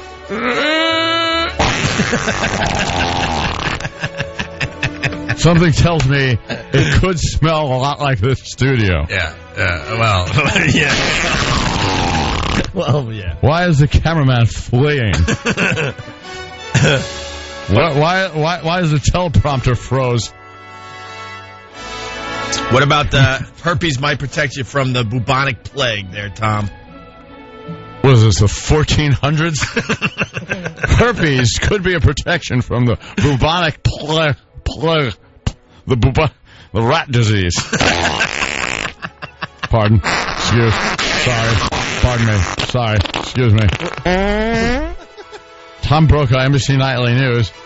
I must have had venison and pork and bean sauce last night. Excuse me. And... Venison and pork. You know that can't be good. I had game. Game food is never good. You never want to hear this after someone said, "Oh, it must have been the squirrel. It must have been the jackrabbit." You know? Must have been the ostrich. Oh, it's been the ostrich. That freshwater eel I caught. He'll be back. Last night, round 2, I was around 2 o'clock in the morning, you see, G. Jesus, I was flipping channel on ESPN2. They had vintage McDonald's All-American High School dunk contest. I like how he just, Jesus. He just does it. I guess that's up there on YouTube somewhere. Farting Reporter, maybe? Yeah. It's on our website? All right. You just lose every bit of professionalism. Like, everyone just loses it. You're not professional anymore. I wonder, does he lean? You have to, because you can't. Yeah, it's very hard. It all depends on the chair. You have to move a little bit. If it's one of those old-style plastic chairs, you don't have a chance in hell. You're going to have to make the move. It's a nice snap. If it's a nice cushy chair. Like playing a snare drum. Yeah. All right. Well, there you go. Mm-hmm. It is a slow news day, by the way. Yes. Did you see the video? Man, I think we got to start doing kind of a TV/radio show. Yeah. So we could play the video? Yeah, so we could play the video and comment on it as it's happening. I think that would be very, very cool. But slow news day, I think you'll see this video sometime today. They have video of a turtle, a snapping turtle. This is the huge story of the day. This is like the big story, the big get. Yeah. Turtle chases a bunch of cats and bites them and will not stop chasing them. And its mouth is open the whole time, and it's the fastest turtle I've ever seen, too. Just annoying the hell out of this cat and will not leave the cat alone, just keeps following it, chasing it, and biting this cat. A couple of and the different cat cats. is trying to attack it, but it's a turtle. Yeah, cat can't really do much damage to a turtle. Can't really get his paws around Can't the thing get in there. or his teeth into the turtle. Pulls into that shell, does the turtle rope-a-dope, just sits there. Right, does the rope-a-dope, and then the Then cat pops his head out and bites his tail. Yeah, then the cat gives up, and then the turtle chases it again. I've never seen a turtle chase anything. I know. Oh, it's Turtles hilarious. just sit there. I don't know if the news story is going to do it justice, but the video is very funny. I think they were trying to have a little fun with the story on the news. Of course they were. And failed miserably. In today's Animal Watch. Oh, jeez. What is she doing? I didn't see that coming. Hey, I think we just made it funny. Hold on a minute. By the way, this show is unscripted. We need to let people know. So they know. tell us. Unscripted, have no idea what we're doing on a daily basis. Sometimes it works, sometimes it doesn't. Yeah. Just trying to make people laugh. You know, 11-year-old Seth has a story. See? We didn't have Seth planning our call today. Whoa. And I don't think he's going to call because... Why is that? Because I can't get him... What happened? Use the thing. I'm using the thing. But use the thing. I got the thing. I'll try it over here. All right, try it over there. Hey. Seth, New York, what's up? Hey. Seth, you've called before, right? Yeah, You're 11. Wait. Who's Seth again? Give me a little Seth. background. Seth, I was the one that Opie said he would take me to the Islanders game. Yeah, you were going to take little Seth to the Islanders game. Yeah. Seth, you're just one in the long line of young boys that Opie has promised to take to the hockey game and just left disappointed. I kind of figured that. You know, I used to Opie's be like Gary Glitter without the ambition. Hey, man. A little known fact about me. I used to do a lot of stuff for Big Brother, so. Did you? What is it called, the Big Brother program, right? Yeah, one of those Yeah, things. you help out the little fellas. Help them out a little bit, because they have miserable lives at home. I worked with the Fresh Air Fund. Did you really? Yeah, I locked all the other people's doors in the neighborhood. All right, Seth, what's up? So, one time I was in 3rd grade, and the teachers were talking, like, to the class, and then out of nowhere I farted. But it wasn't just, like, a little fart. It was one that was really, really loud and really, really stinky. Yeah. And it sounded like a tuba. And when I mean a tuba, I mean a tuba. Yeah. Or a whale. Yeah. Maybe.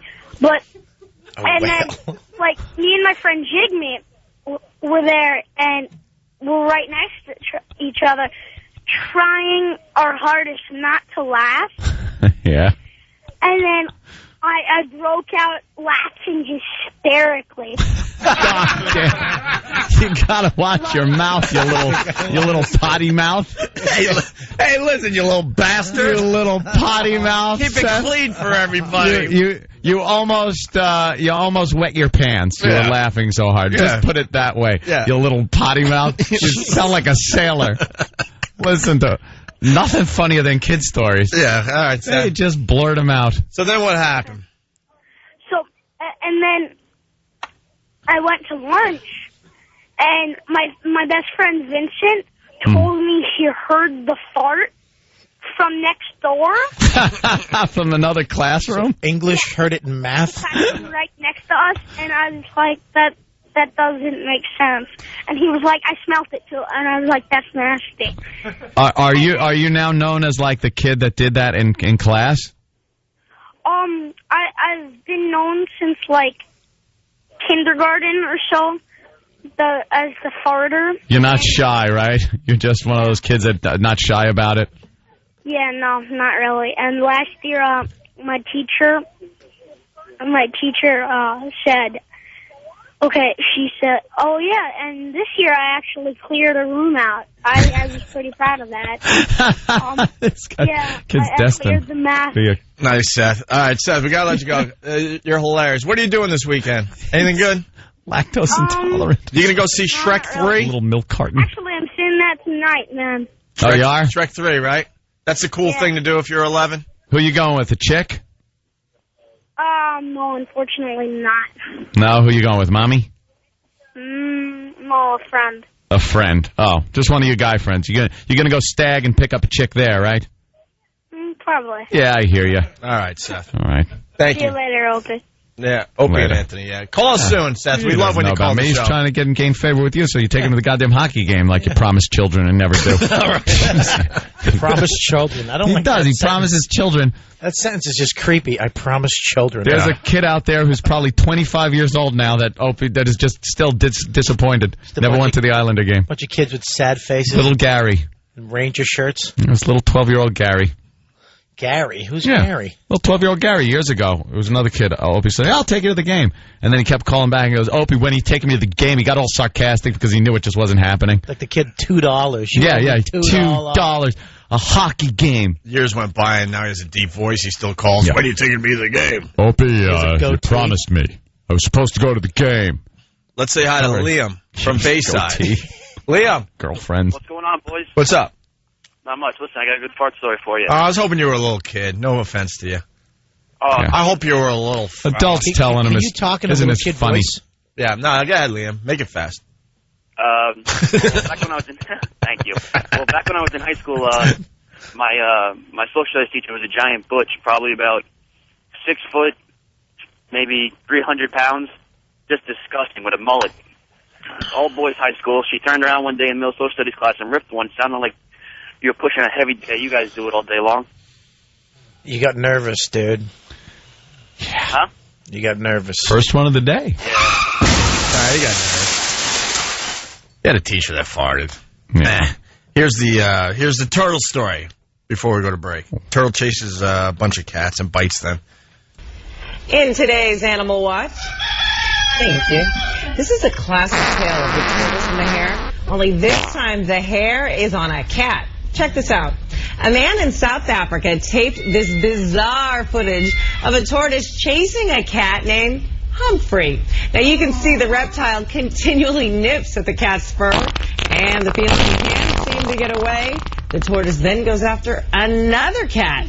Now this all began when someone noticed cats in the neighborhood were acting nervous. Now we know why. Look at him. I think he was a dog in his past life. Or a mailman.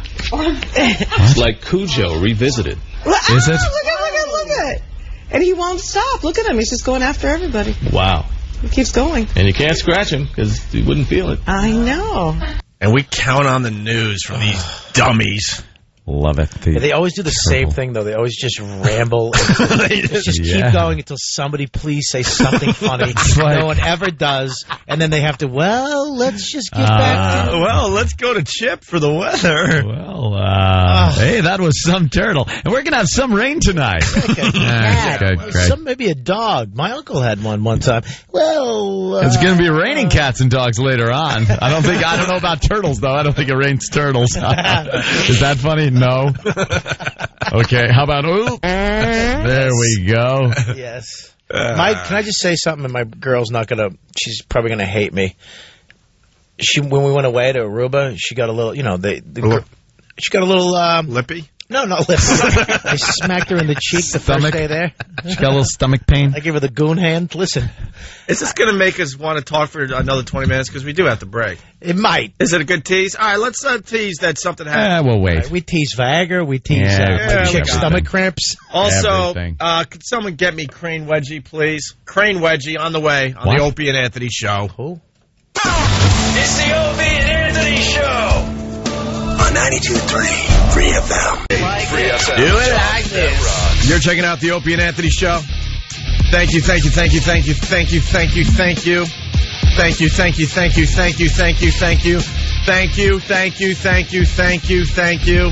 Yesterday I tried to say good morning to everybody. Today I wanted to thank every listener listening right now. Thank you. This takes too long. What about her? What? But it takes too long. Thank you. It's impossible. It's impossible. I'm starting. It's impossible. I'm only saying hi to the people, or thanking the people in Maine, and then I'm going to work my way down. Thank you. Northeast. Thank you. Southwest. All right. Mike in Queens says the story will have you in stitches. In stitches? Mike? Hello? What's up, Mike? Hey, what's going on, guys? How we doing? Good. What's up?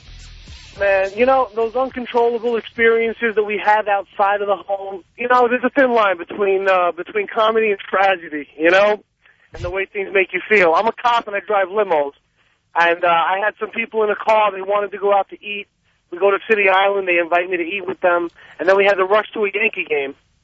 I had to drop them and leave a stripped limousine on the Grand Concourse and run into a McDonald's that all the bathrooms were closed to because they'd already cleaned them. Yeah. The young lady tells me, go ahead, you know what, you can use this one. She gives me the ladies' room and tells me, yeah, but when you're done, just lock the door because, the bathrooms are closed for the night. While I'm in there, I'm having one of those uncontrollable experiences. It sounded like bombs dropping and things exploding, and I hear the young lady telling someone else the same thing she told me. By the time I come out of the bathroom, there's an audience of maybe 3 firemen, 2 cops, and 5 people with this look on their face like, what the hell did you just do? I looked at all of them, and I could just laugh hysterically and run out of McDonald's and get back in my limo and get the hell out of there. Not quite in stitches, my friend. She worked for the news.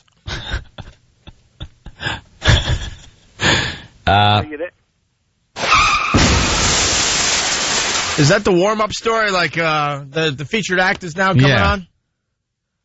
Ladies and gentlemen, coming to the stage right now, let's have a big hand for Mike from Queens with the real story. All right. Well, thank you, Mike, in Queens. We got Bob Kelly in studio. He's playing comics, C-O-M-I-X. Lots of shows all weekend long. What's the phone number for tickets there, Bobby? The phone number for comics Make it is fast. There's like just someone in Vegas going, who cares? Easy there. Now, I just talked over the phone number, so now it's going to be not as fast as we were hoping. 212-524-2500 for tickets. Call Friday, Saturday, and Sunday. Come down. All right. So what's the story? You're on vacation with your girl. Oh. Well, we teased the fact that she was getting a little lippy before the break. No, she was having a stomach problem. Oh, that one. Wait a minute. Let's talk about the lippy part. She, I guess girls, when they go away, they get a little bound up.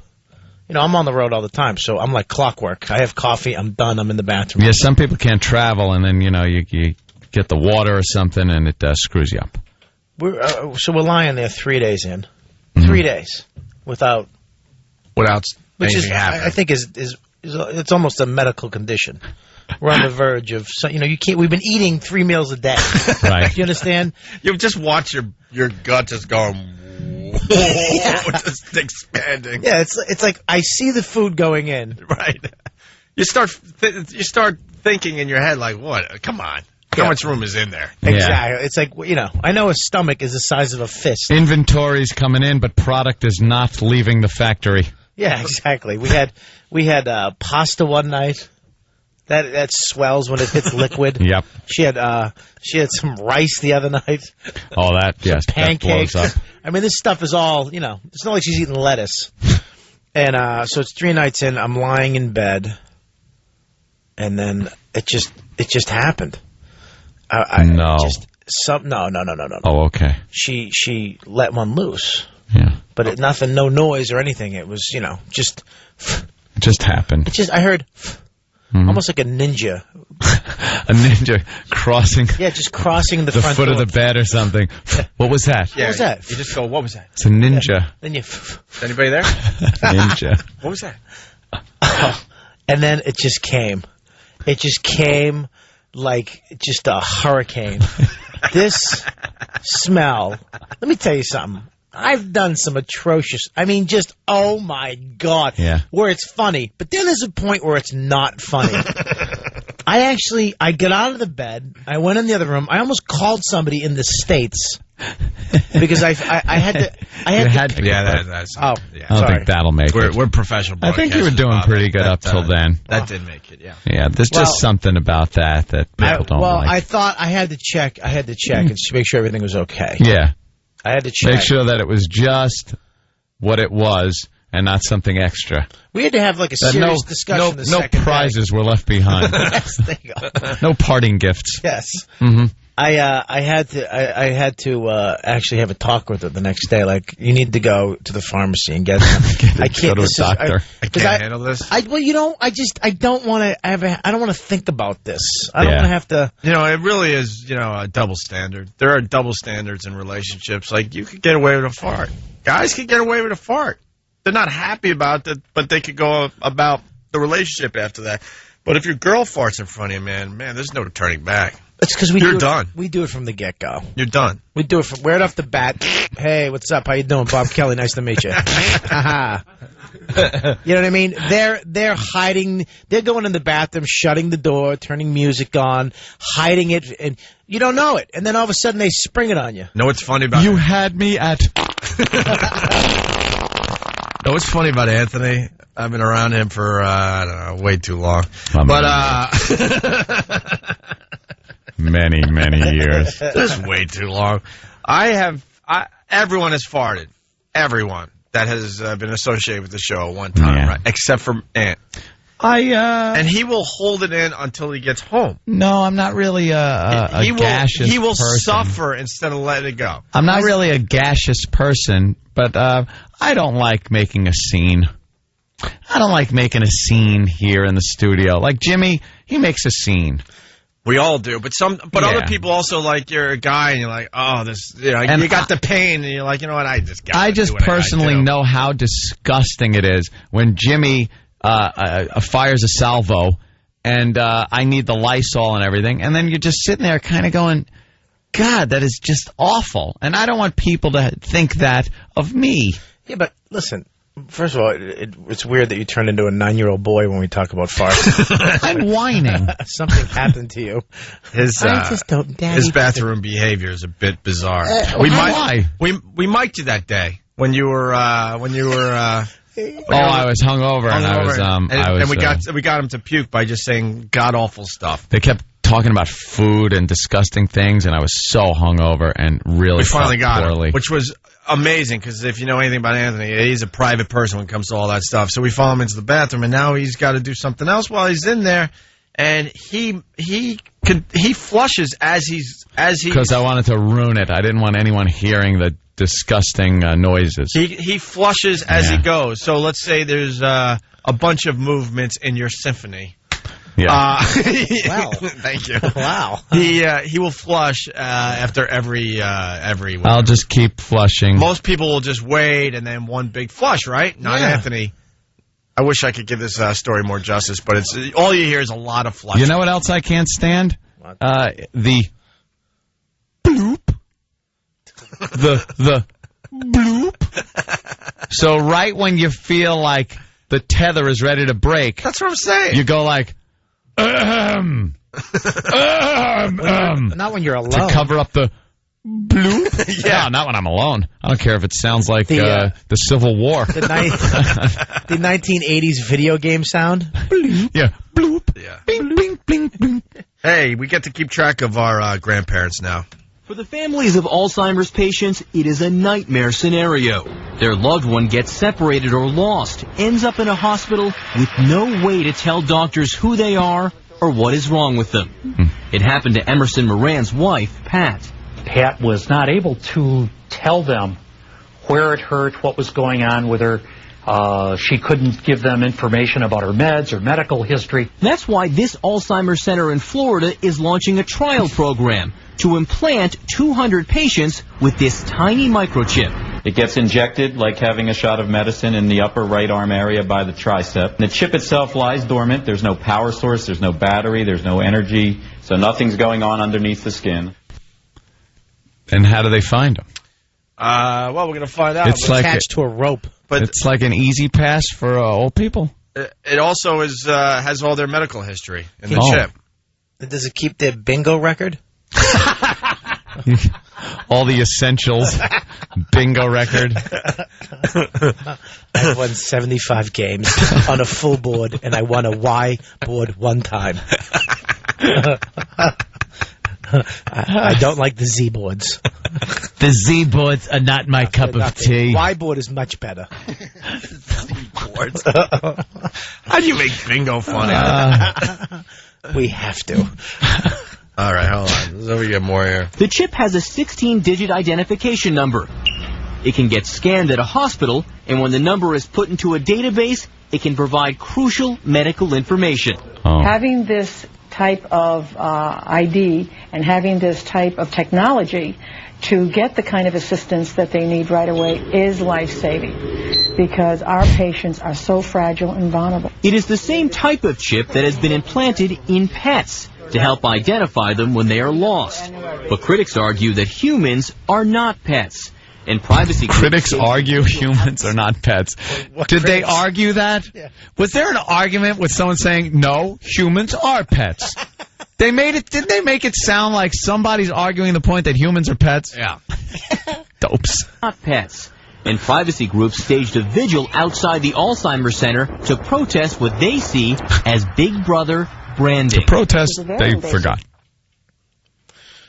Those things, I have one in my dog. I have one. Brother branding. This is a very invasive procedure, and unless someone can give full consent, then it's really a violation of their body and their bodily integrity. Well, I don't know. Wow. Unless you're looking at the old slippery slope argument again, this just seems to me to be a good idea for old Alzheimer's people, because it's not like they're secret agents. It's not like they're these citizens that are going to really have to worry about their privacy. They're old people that are very vulnerable. They get lost all the time. Why not do something like this? It's like a LoJack for your grandpa. I kind of got a little experience on this. Where I grew up in Centerport, there was an old age home about a mile from my house. The old folks' home. The old folks' home.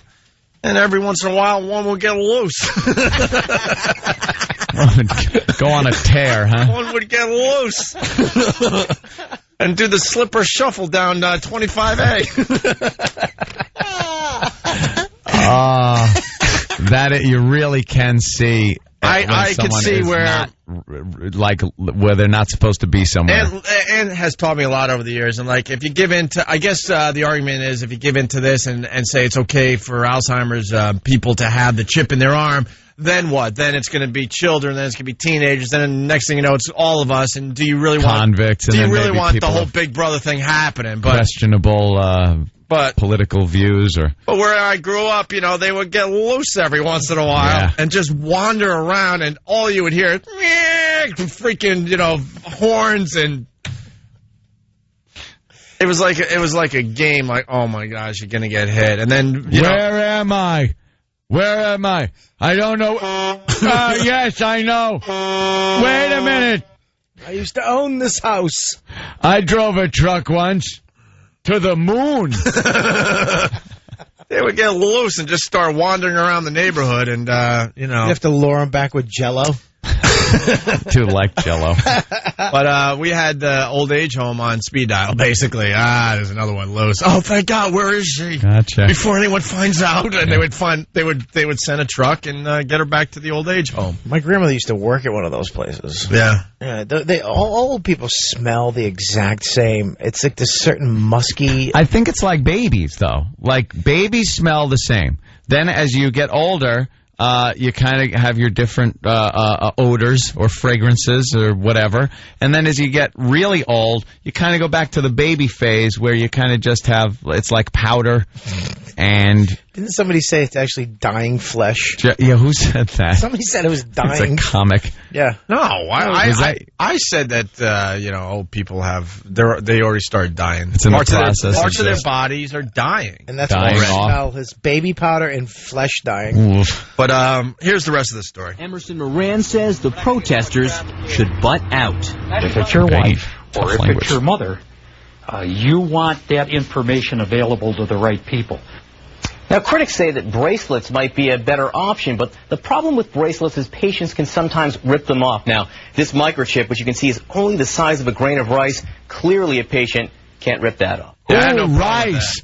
I have no problem with that. Unless they're being chased by the government and they have to rip that out so they don't get caught. Yep. So they save the planet. That always happens. You got to take the knife. They want to put these in kids. Put it in a little piece of candy and feed it to a rat so it runs around. Actually, I was reading a story where they're putting some kind of chip into the kids' sneakers. Oh, yeah? So it's in the sneakers already. Great, so they could find the kids' sneakers. Wow. Now some weirdo's going to know to throw the kids' shoes off. Well, that's the problem. The news had to tell everyone that this is, instead of keeping it on the QT, it's a huge story on the news. Yeah. I think that's a pretty good idea, though. It? Yeah, my dog, one of the dogs, the one I adopted, he doesn't have it, but the one I bought has it. If you scan his back, any vet, if he gets lost, they scan it, bing, all the information comes up. The only thing that sucks is that it's my information from California. I never went back in and changed it. Oh, great. They're going to bring your dog to California. Right. Yeah, it's me on Sepulveda Boulevard. They're going to bring my silky terrier and his chip in his back. Can we go old school here before the break? Yeah. Sure. They call my name's Bill. That is a classic. Let me think, though. We'll find out as we play it. Yeah? Thumbs up on They Call My Name's Bill. What? Well, what happened? Hold on. Let me think. Uh-oh, I'm getting a communique. I vote no. We have a clean version. No, I know. That's not about that. It's not about that. What's the date? I vote no. I'm trying to think what would be the problem. I'll tell you during the break.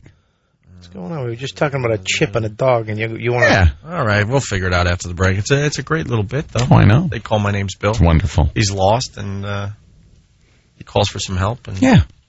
It's great. Oh, my God. Wait a minute. All right, well, wait a minute. It's Opie and Anthony. It's the Opie and Anthony Show on 92.3 Free FM.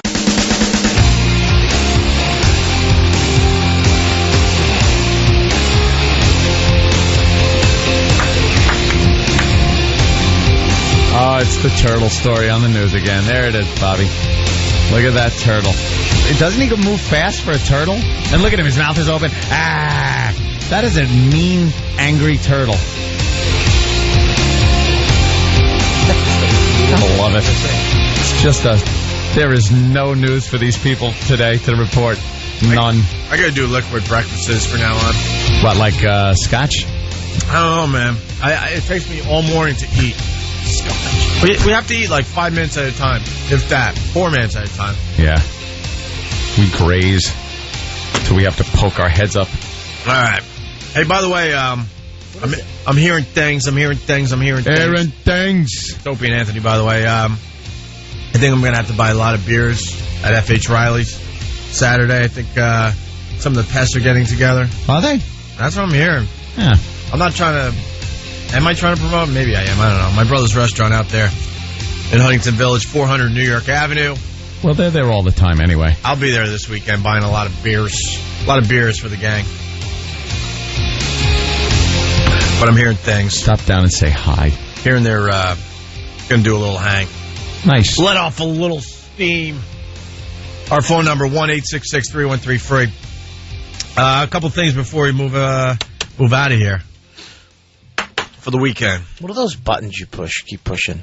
Oh, it's an OCD thing. Nothing. So there's it's the OCD I thought button. It was that. So it's nothing. You're doing nothing. No, I do a lot of things that keeps a rhythm going for myself. So pushing a lot of tapping, I do this a lot with the chair and tap pens and just like go like this and push off buttons. I'm playing music. I don't know. Those are off buttons. So they're already off, and he just hits them. Sometimes it turns it on and off. It just gets my rhythm going for the show. All right, I didn't know what it's weird, I know. I thought you kept having to do that. It makes me look like I'm really doing something important, right? I was like, I can't believe he knows when to push those every other second and what button to do. No. And he's talking. It's like flying a space shuttle. He's got a CD in his hand. I don't even realize to do it anymore, so it's funny when someone points it out. But yeah, I'll just kind of tap buttons that are already on. I'm just tapping a button that's on right now. Okay. That's it. All right. And somehow it gets my brain in a rhythm, so I could help with the show. That's all. All right. It works. It works. We all have our little foibles and quirks. Foibles. Ugh. What? I don't know. They were just showing a bunch of kids on a couch. One was picking his nose. Yeah. Yeah. Hey, we got some more audio. Keeping it light today. It's Friday. It's a little skeevy. Getting people ready for the weekend. A girl gets arrested. And she wasn't happy about it. Who would be? Does Danny know about this video? No? No, don't come in. Jesus. Then the music has to play. Oh, boy. Oh, no. Yeah. Dance, Danny's in studio. I'm going to see it. Danny Dance Revolution. I see it, Danny. Is that how you find it on YouTube? Yeah. Go to Danny Dance Revolution. You'll see Danny doing his Dance Revolution moves. And I got to say, it's some of the best dance moves I've ever seen. Yeah. Since Travolta. He's got wide hips. That's why. Danny has birthing hips. I'm starting to think... Wow, Sam's doing the Danny. I'm starting to think that Danny was supposed to be a midget, and he just got by. Like, he just got by. You're right. You're right. Well, there's a picture that we have of Danny. He's like in short shorts. He's in like Rich Voss short shorts. No top on, like carrying a pole or something. What is that? What? What? Oh, wait, there you go. Let's get it right here. It wasn't short shorts. It was full-size jeans that I had rolled up to my ass cheeks. Yeah, he was just trying to have some difficult fun. to do. Unlike Rich Voss, who was trying to get a little more drugs from a gay drug dealer, so he wore his short shorts. One of the best stories we've ever heard, Bob. Look what Danny did as a goof. And in that picture, he looks like he could have possibly been a midget. Yeah, why is that? Is this the way It looks like he is. Is it the way you're posed, the way the photo was taken? To be perfectly honest, I think it's just that specific camera. It was a cell phone camera. The cuffed pants. It's because he's wide. He has these wide bones. Right. His hips are wide. His chest is short and wide. He's got just little being picked muscular. apart by this He's got guy. little muscular legs. But he's not considered really short. That's the weird part about it. But his body has it looks like he could have been a little person. In the 1920s, he would have been like a regular sized man. But in 2007, with a fedora on. We've all grown. Yeah. Man has evolved inches. Getting taller and taller. I think it's getting to the point where, back in the day, a little person was maybe 4'10" and under, but now, yes, Bob, 5 feet 5'5" and under is now considered a little person. You're a midget. Danny's a midget. Is it the leg to torso ratio? Yeah, there's something going on. Is that an issue? It looks like it in that picture, but I think that might be because your pant legs are rolled up kind of funny. Well, he has that little midget butt too. That little. Did your mom drink a lot when she was pregnant with you? She had to have. Yeah. That's what I'm thinking. Little fetal alcohol syndrome. That's what I'm thinking was going on. Yeah. Something's got to explain her psychosis. Yeah. Because midgets are fat and like thin too. Like he has that he has a little chunky. No, you know what it is? He's not fat. It's my dad has that awful stumpy, body type where he's got that long that thing you were just talking about, the big torso, stubby leg thing. Yeah, wide. Yeah, you do. And you have that little slamming little midget booty. I have a soft spot for little people now because that show Little People Big World. Do you watch that that with one? the farm? Yeah, he's a classic. The pumpkin farm. Did you I would cry, love Bob? to talk to this guy. He has more confidence than anyone in this room, and he's a little guy, and he's on crutches all the time. Yeah, but I love that his midget kid hates being a midget. Right. He hates his parents for being midgets. Dude. Yeah, have you watched Little People Big World? No. They're ready to do another marathon. You guys sit down and watch. It's the most amazing thing. Like they're little people that hate each other. The mom and the dad hate each other. The mom acts like a tall person. To the dad. Yeah. Who's a midget. And he treats him he that. has more confidence than anyone in this room. I mean, he's ridiculous that what he's been able to accomplish in his life. And he has 4 kids, 3 kids. How many kids? A girl. 4 kids. Yeah. 4 kids. 3 of them are average size. Except for one. Oh, no. And their son is now 17, and he's pretty much 6 foot tall. Yeah. He's pushing 6, and the father is like 4. I believe it's a 50-50 shot. Yeah, well. And to get 3 out of 4. And what makes the show amazing, the 17-year-old son that's pushing 6 foot, his twin brother is a midget. And hates being a midget. Not happy about it. He hates it because his brother is getting all the babes, man. All the babes. And he has to sit there like... He's still kicking around a soccer ball, kind of. He goes to kick it and he rolls over it. And then the 2 other kids are like, quote, normal size. Yeah. And, but the mother hates the father's guts because the father comes up with these schemes. All right, and he talks like Vinnie Brand. I think I'm gonna building a pirate ship in the back of the house and sell tickets. And she's like, he's an entrepreneur with his farm. Like he has like an old western town with underground tunnels and the funny thing is, he uses his handicap because besides being a little person, whatever, he can't really walk well. He's got crutches and stuff. Yeah. So he bosses everyone else around. He comes up with these ridiculous ideas for this huge farm, and then he tells his help, like, all right, get the backhoe, and he's just move it. He's just a tyrant. Yeah, build me a trebuchet. I want to throw a pumpkin 100 yards. And they do it. And then somebody got hit in the head with it. The backfire. Some lady got smashed in the head. Poor people that have to build it. His own son and this guy, Mike, that just lives on the farm because he has no family or something. They should have put him in the trebuchet. Trebuchet, yeah. But he's always coming up with ideas, and like his wife is very conservative and like stupid ideas. She doesn't want to hear any of it. She wants him to go to a 9-to-5 job and bring home a nice paycheck. And he is like, he's a free spirit. He always has been. It's like, screw that. I want to do this. I want to do that. He has those zip lines all over his freaking farm that they went on vacation. They did a zip line. And he thought, oh my God, I got to make my own now. Back at the farm. Hey Mike, build me a zip line. I want to zip. I want to go. I don't want to take the car around I want to zip line from house to house. Yeah. So he just goes on a zip line. You can only go one way. No, he uses actually it's a green little truck. That's his truck, and it has like it's a mule. Yeah, it's a mule. Oh, one of those things. He tools around the farm in a mule. The guy's hilarious. He rides His a mule. kids have no respect for him. No, that's not true. They do whatever they want. They're regular teenagers, and they're kind of holding back like that. Look, this worked when we were the same height, but I'm a foot and a half taller than you. I'm 9, and I can beat the crap out of him. Right. But the wife always just undercuts him. Really? Oh, yeah. She's a even though she's like a little person, she's still just a regular wife attitude. Yeah, wow. He loves her to death, and she couldn't be bothered really. Basically, that sounds like a sad show. It's a really good show. But it's the dad's really hands are regular. Yeah, really doesn't have like that little hand. But no.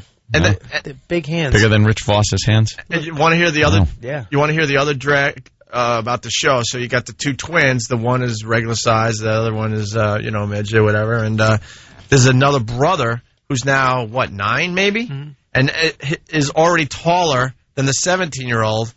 And wrestles him and beats him up. And that is sad. Not beats him up, but beats him up like you would, when brothers are fooling around. And the kid has to just take the fact that his 9-year-old brother is stronger than him and bigger than him already. He just walks around the house like, oh, God, does this suck? He doesn't have that same free spirit like his dad does. Like his dad's like, whatever. I don't care if I have one arm, one leg. Yeah. He just doesn't care. It never affected his life. But the son is definitely like... They tried to send the son to a midget dance. They have midget... No, they have conventions. Little convention. Oh, convention? Yeah, I've heard about people those. Conventions. Little people. And only like a real god-awful Holiday Inn in the middle of Milwaukee will accept this convention. It's like... Does the sign on the outside just say "Welcome Midgets" or something, or little people? It's not up on the building though. It's actually on the front doors, so they can see it. But how you doing? Yeah, but the thing is there's like hot midgets.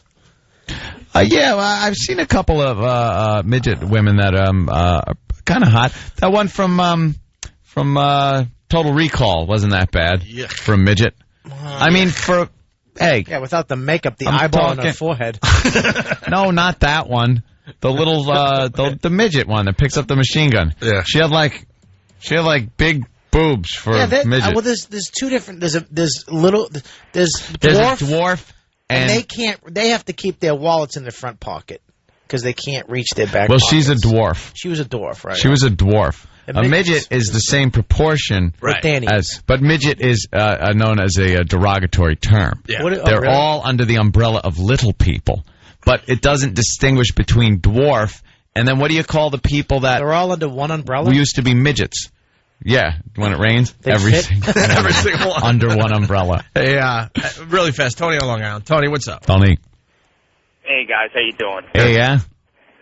Great show, that Little People, Big World. My wife watches it all the time, and this guy comes up with those crazy schemes. But Bob Kelly, man, you nailed his voice. You do him perfectly. Yeah, I'm not gonna lie to you. It was one of these shows I wanted to kind of point and laugh. Yeah. And then I got hooked. I'm like, oh, he's just a regular guy. You're right, Opie. You're right. You know, boys. Kind of turned me around a little bit. And the guy is just so full of life. He bought himself a Volkswagen Bug and he races it and stuff. Really? Oh yeah. He just does he's a free spirit, and his wife's like, a stupid hobby he's got. She's always putting dishes away. And he's just sitting there. Yeah, I'm checking over the budget, and I think we can afford a roller coaster. I think we can get a roller coaster. I mean, we'll get more people in here with the pumpkin patch, the pirate ship, and the trebuchet. Pick your own peaches. Yeah, he has. And now he's like.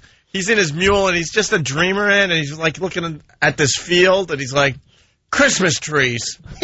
Remember? Christmas trees. So now, and it's not good enough because it's a flat area in his farm that's doing nothing. He's like, we're going to plant, you got to do the voice, we're going to plant Christmas trees. Christmas trees everywhere. But that's not good enough. And trust me, he could barely lift a hammer or anything. He can't. He could like operate some of the heavy machinery. Order people around. I gotta tell you, I mean, he comes up with the ideas and then just bosses everyone else around to get the ideas done. He's like, so the field wasn't good enough that it's flat and you could, find your own Christmas tree, right? Eventually. He wanted to make the terrain rough so you really have a good time going up and down the hills trying to find your Christmas tree. What a dope. I'm telling you, this guy he's crazy. And the best part, he doesn't finish any of his ideas, and that's a problem with the wife. He's a dreamer. She's like, he's a dreamer, never gets anything accomplished. He really is. He has a half a pumpkin patch.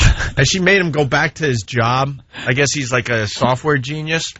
And but that's before the show got really big. Now it's ridiculous. Everyone wants to go to this farm to pick their pumpkins and stuff because they've seen the show. Yeah. So now he doesn't have to work. But before that, she made him go back to work, and you could tell he's miserable with his tiny little suitcase going to the airport. Did he have to wear a suit and everything? Oh yeah. He had a little thing. He had he wheeled himself, and he has crutches too. These little crutches that I think they're attached to his wrist or something, right? I don't know. Like braces, those. Yeah, kind of like old polio like, braces. Yeah, or but something? they're like wooden crutches. Yeah, from back in the day. Oh, So he gets around. You know he doesn't want to. He doesn't want to travel. Go to Hertz, rent a car, make sure it has GPS and long pedals. And, all Big the stuff he blocks has on to the go pedals, through. He yeah. can just stay home and create stuff on his pumpkin patch. It's like playing a real life like roller coaster Sim City type thing. Right. Where he just goes around and goes, yeah, put something there. Oh, he's see something if this works. Oh, yeah, he's redoing the barn to make it a guys hangout. I mean, it's just like, but once again, he's not doing any of the. You know what it lifting. is? It's anything to keep his mind off of the fact that he's 2 feet tall. No, just keep working. Don't stop for a second. I wish that was the case. I got this guy I got to loves tell you the truth, though, man. The guy could care less that He loves it. Yeah? He's disabled. Oh, he loves that he has to pull himself into a car. He loves it. He loves his little mule. He loves and he loves telling people. Well, whatever. He loves tooling around on it. Yeah, It's his son who's gonna. I'm telling you, his son hates life. Yeah, well, his son really hates it. Because his twin brother's bringing home all these like high school babes, and he's got to find his date from like a little people convention. Yeah, dude. And then he brings his girl to kind of visit, and it's just like, oh, not the same thing. It's just not the same. Yeah, Yeah, they're playing soccer, and like he can't like block it.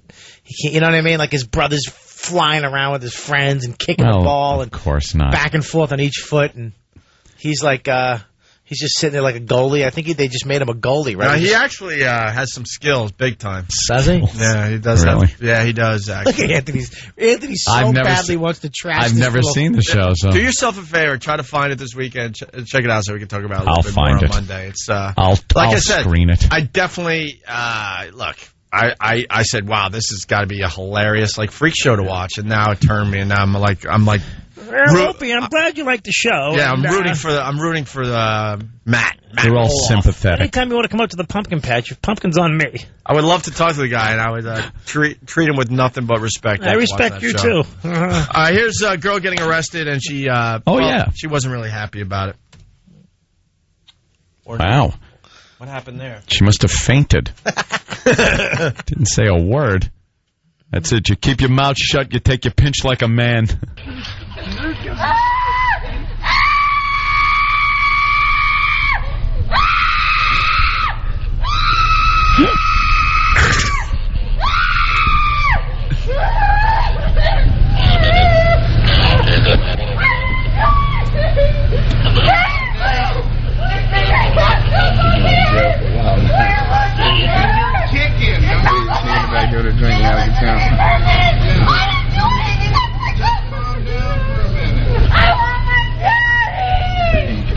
Oh no! She didn't go with "I want my daddy." I want my daddy. What happened? Is this a video? Yeah, the video's on the website. I gotta see it. Okay. We don't know the exact situation, but she's lying on the ground. The police have her down on the ground, and she's in handcuffs, and she's just kind of rolling on her stomach, trying to get up and screaming and oh no, calling out for her daddy. I want my for her daddy. Goddamn Sam, calling out for her daddy. Daddy. Right. Well, you know what I meant. Yes. Yeah, we did. She's calling for daddy. Oh, that is sad. That is really sad. I want my daddy. I want my daddy. You still call him daddy? Well, when situations like that come about, I guess you know. Yeah. Kind of reverts back. How old a gal is she? Would you say? Old enough not to say. Not to say daddy. Not to say I want my daddy. Good point. Yeah, Perfect Oh, is answer. that the video? Woman calls for daddy while being arrested up on one of our websites. I'm sure it's on YouTube under the same He has a title. hog tied. Yeah. Yeah. Wow. Wow, she's Smacking pounding her head on the head. street. What a dummy. All right, here we go. Here's another fine piece of audio.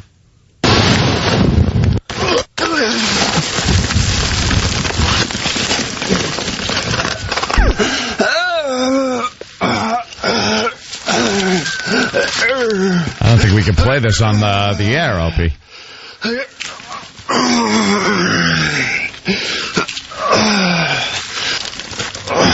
This is from one of Steve's movies? One of his home movies? Oh, that was the wrong tape. Oops. Steve, camp counselor. Welcome to my bunk. That is, What do you think that is, Bob Kelly? Keep it clean. Keep it clean. I don't know. Was it the little midget guy trying to pick up a pumpkin? Can we hear it again?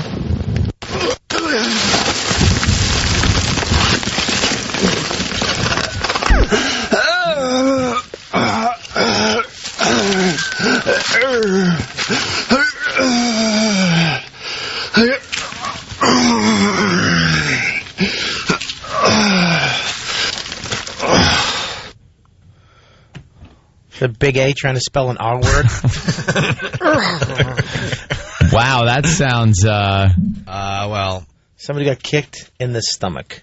It obviously sounds like something bad happening to him, not something He good. obviously lost his win. It's a guy who base jumped with his bike. Oh, I was going to say E-Rock refusing a steak. The restaurant. And he hits the ground. And hits the ground. Our second favorite base jump pain clip. Yep. I mean, nothing will ever beat.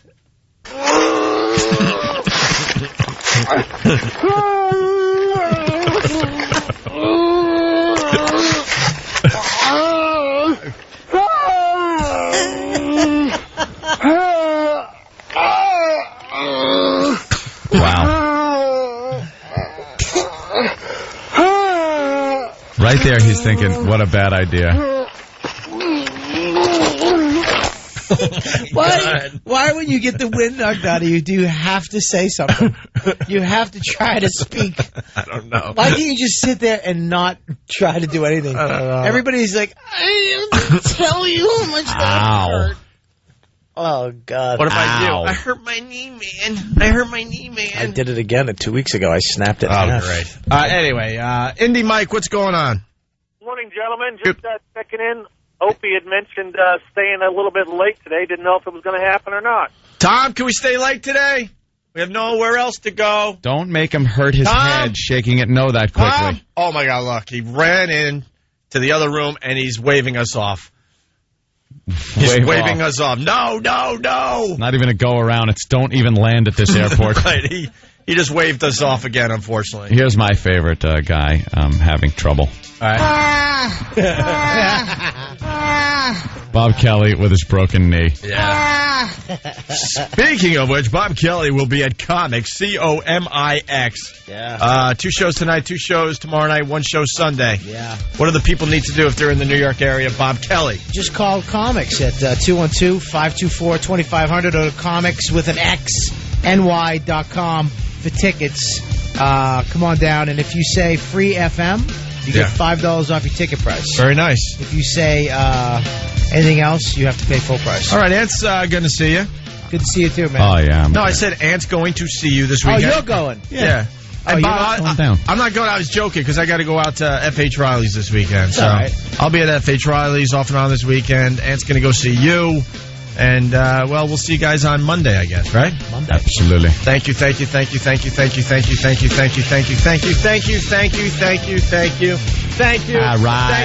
you on Monday. Thank you. Don't forget her.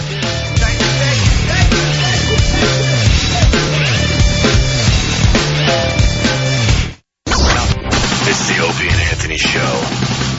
92.3 Free FM. Free FM.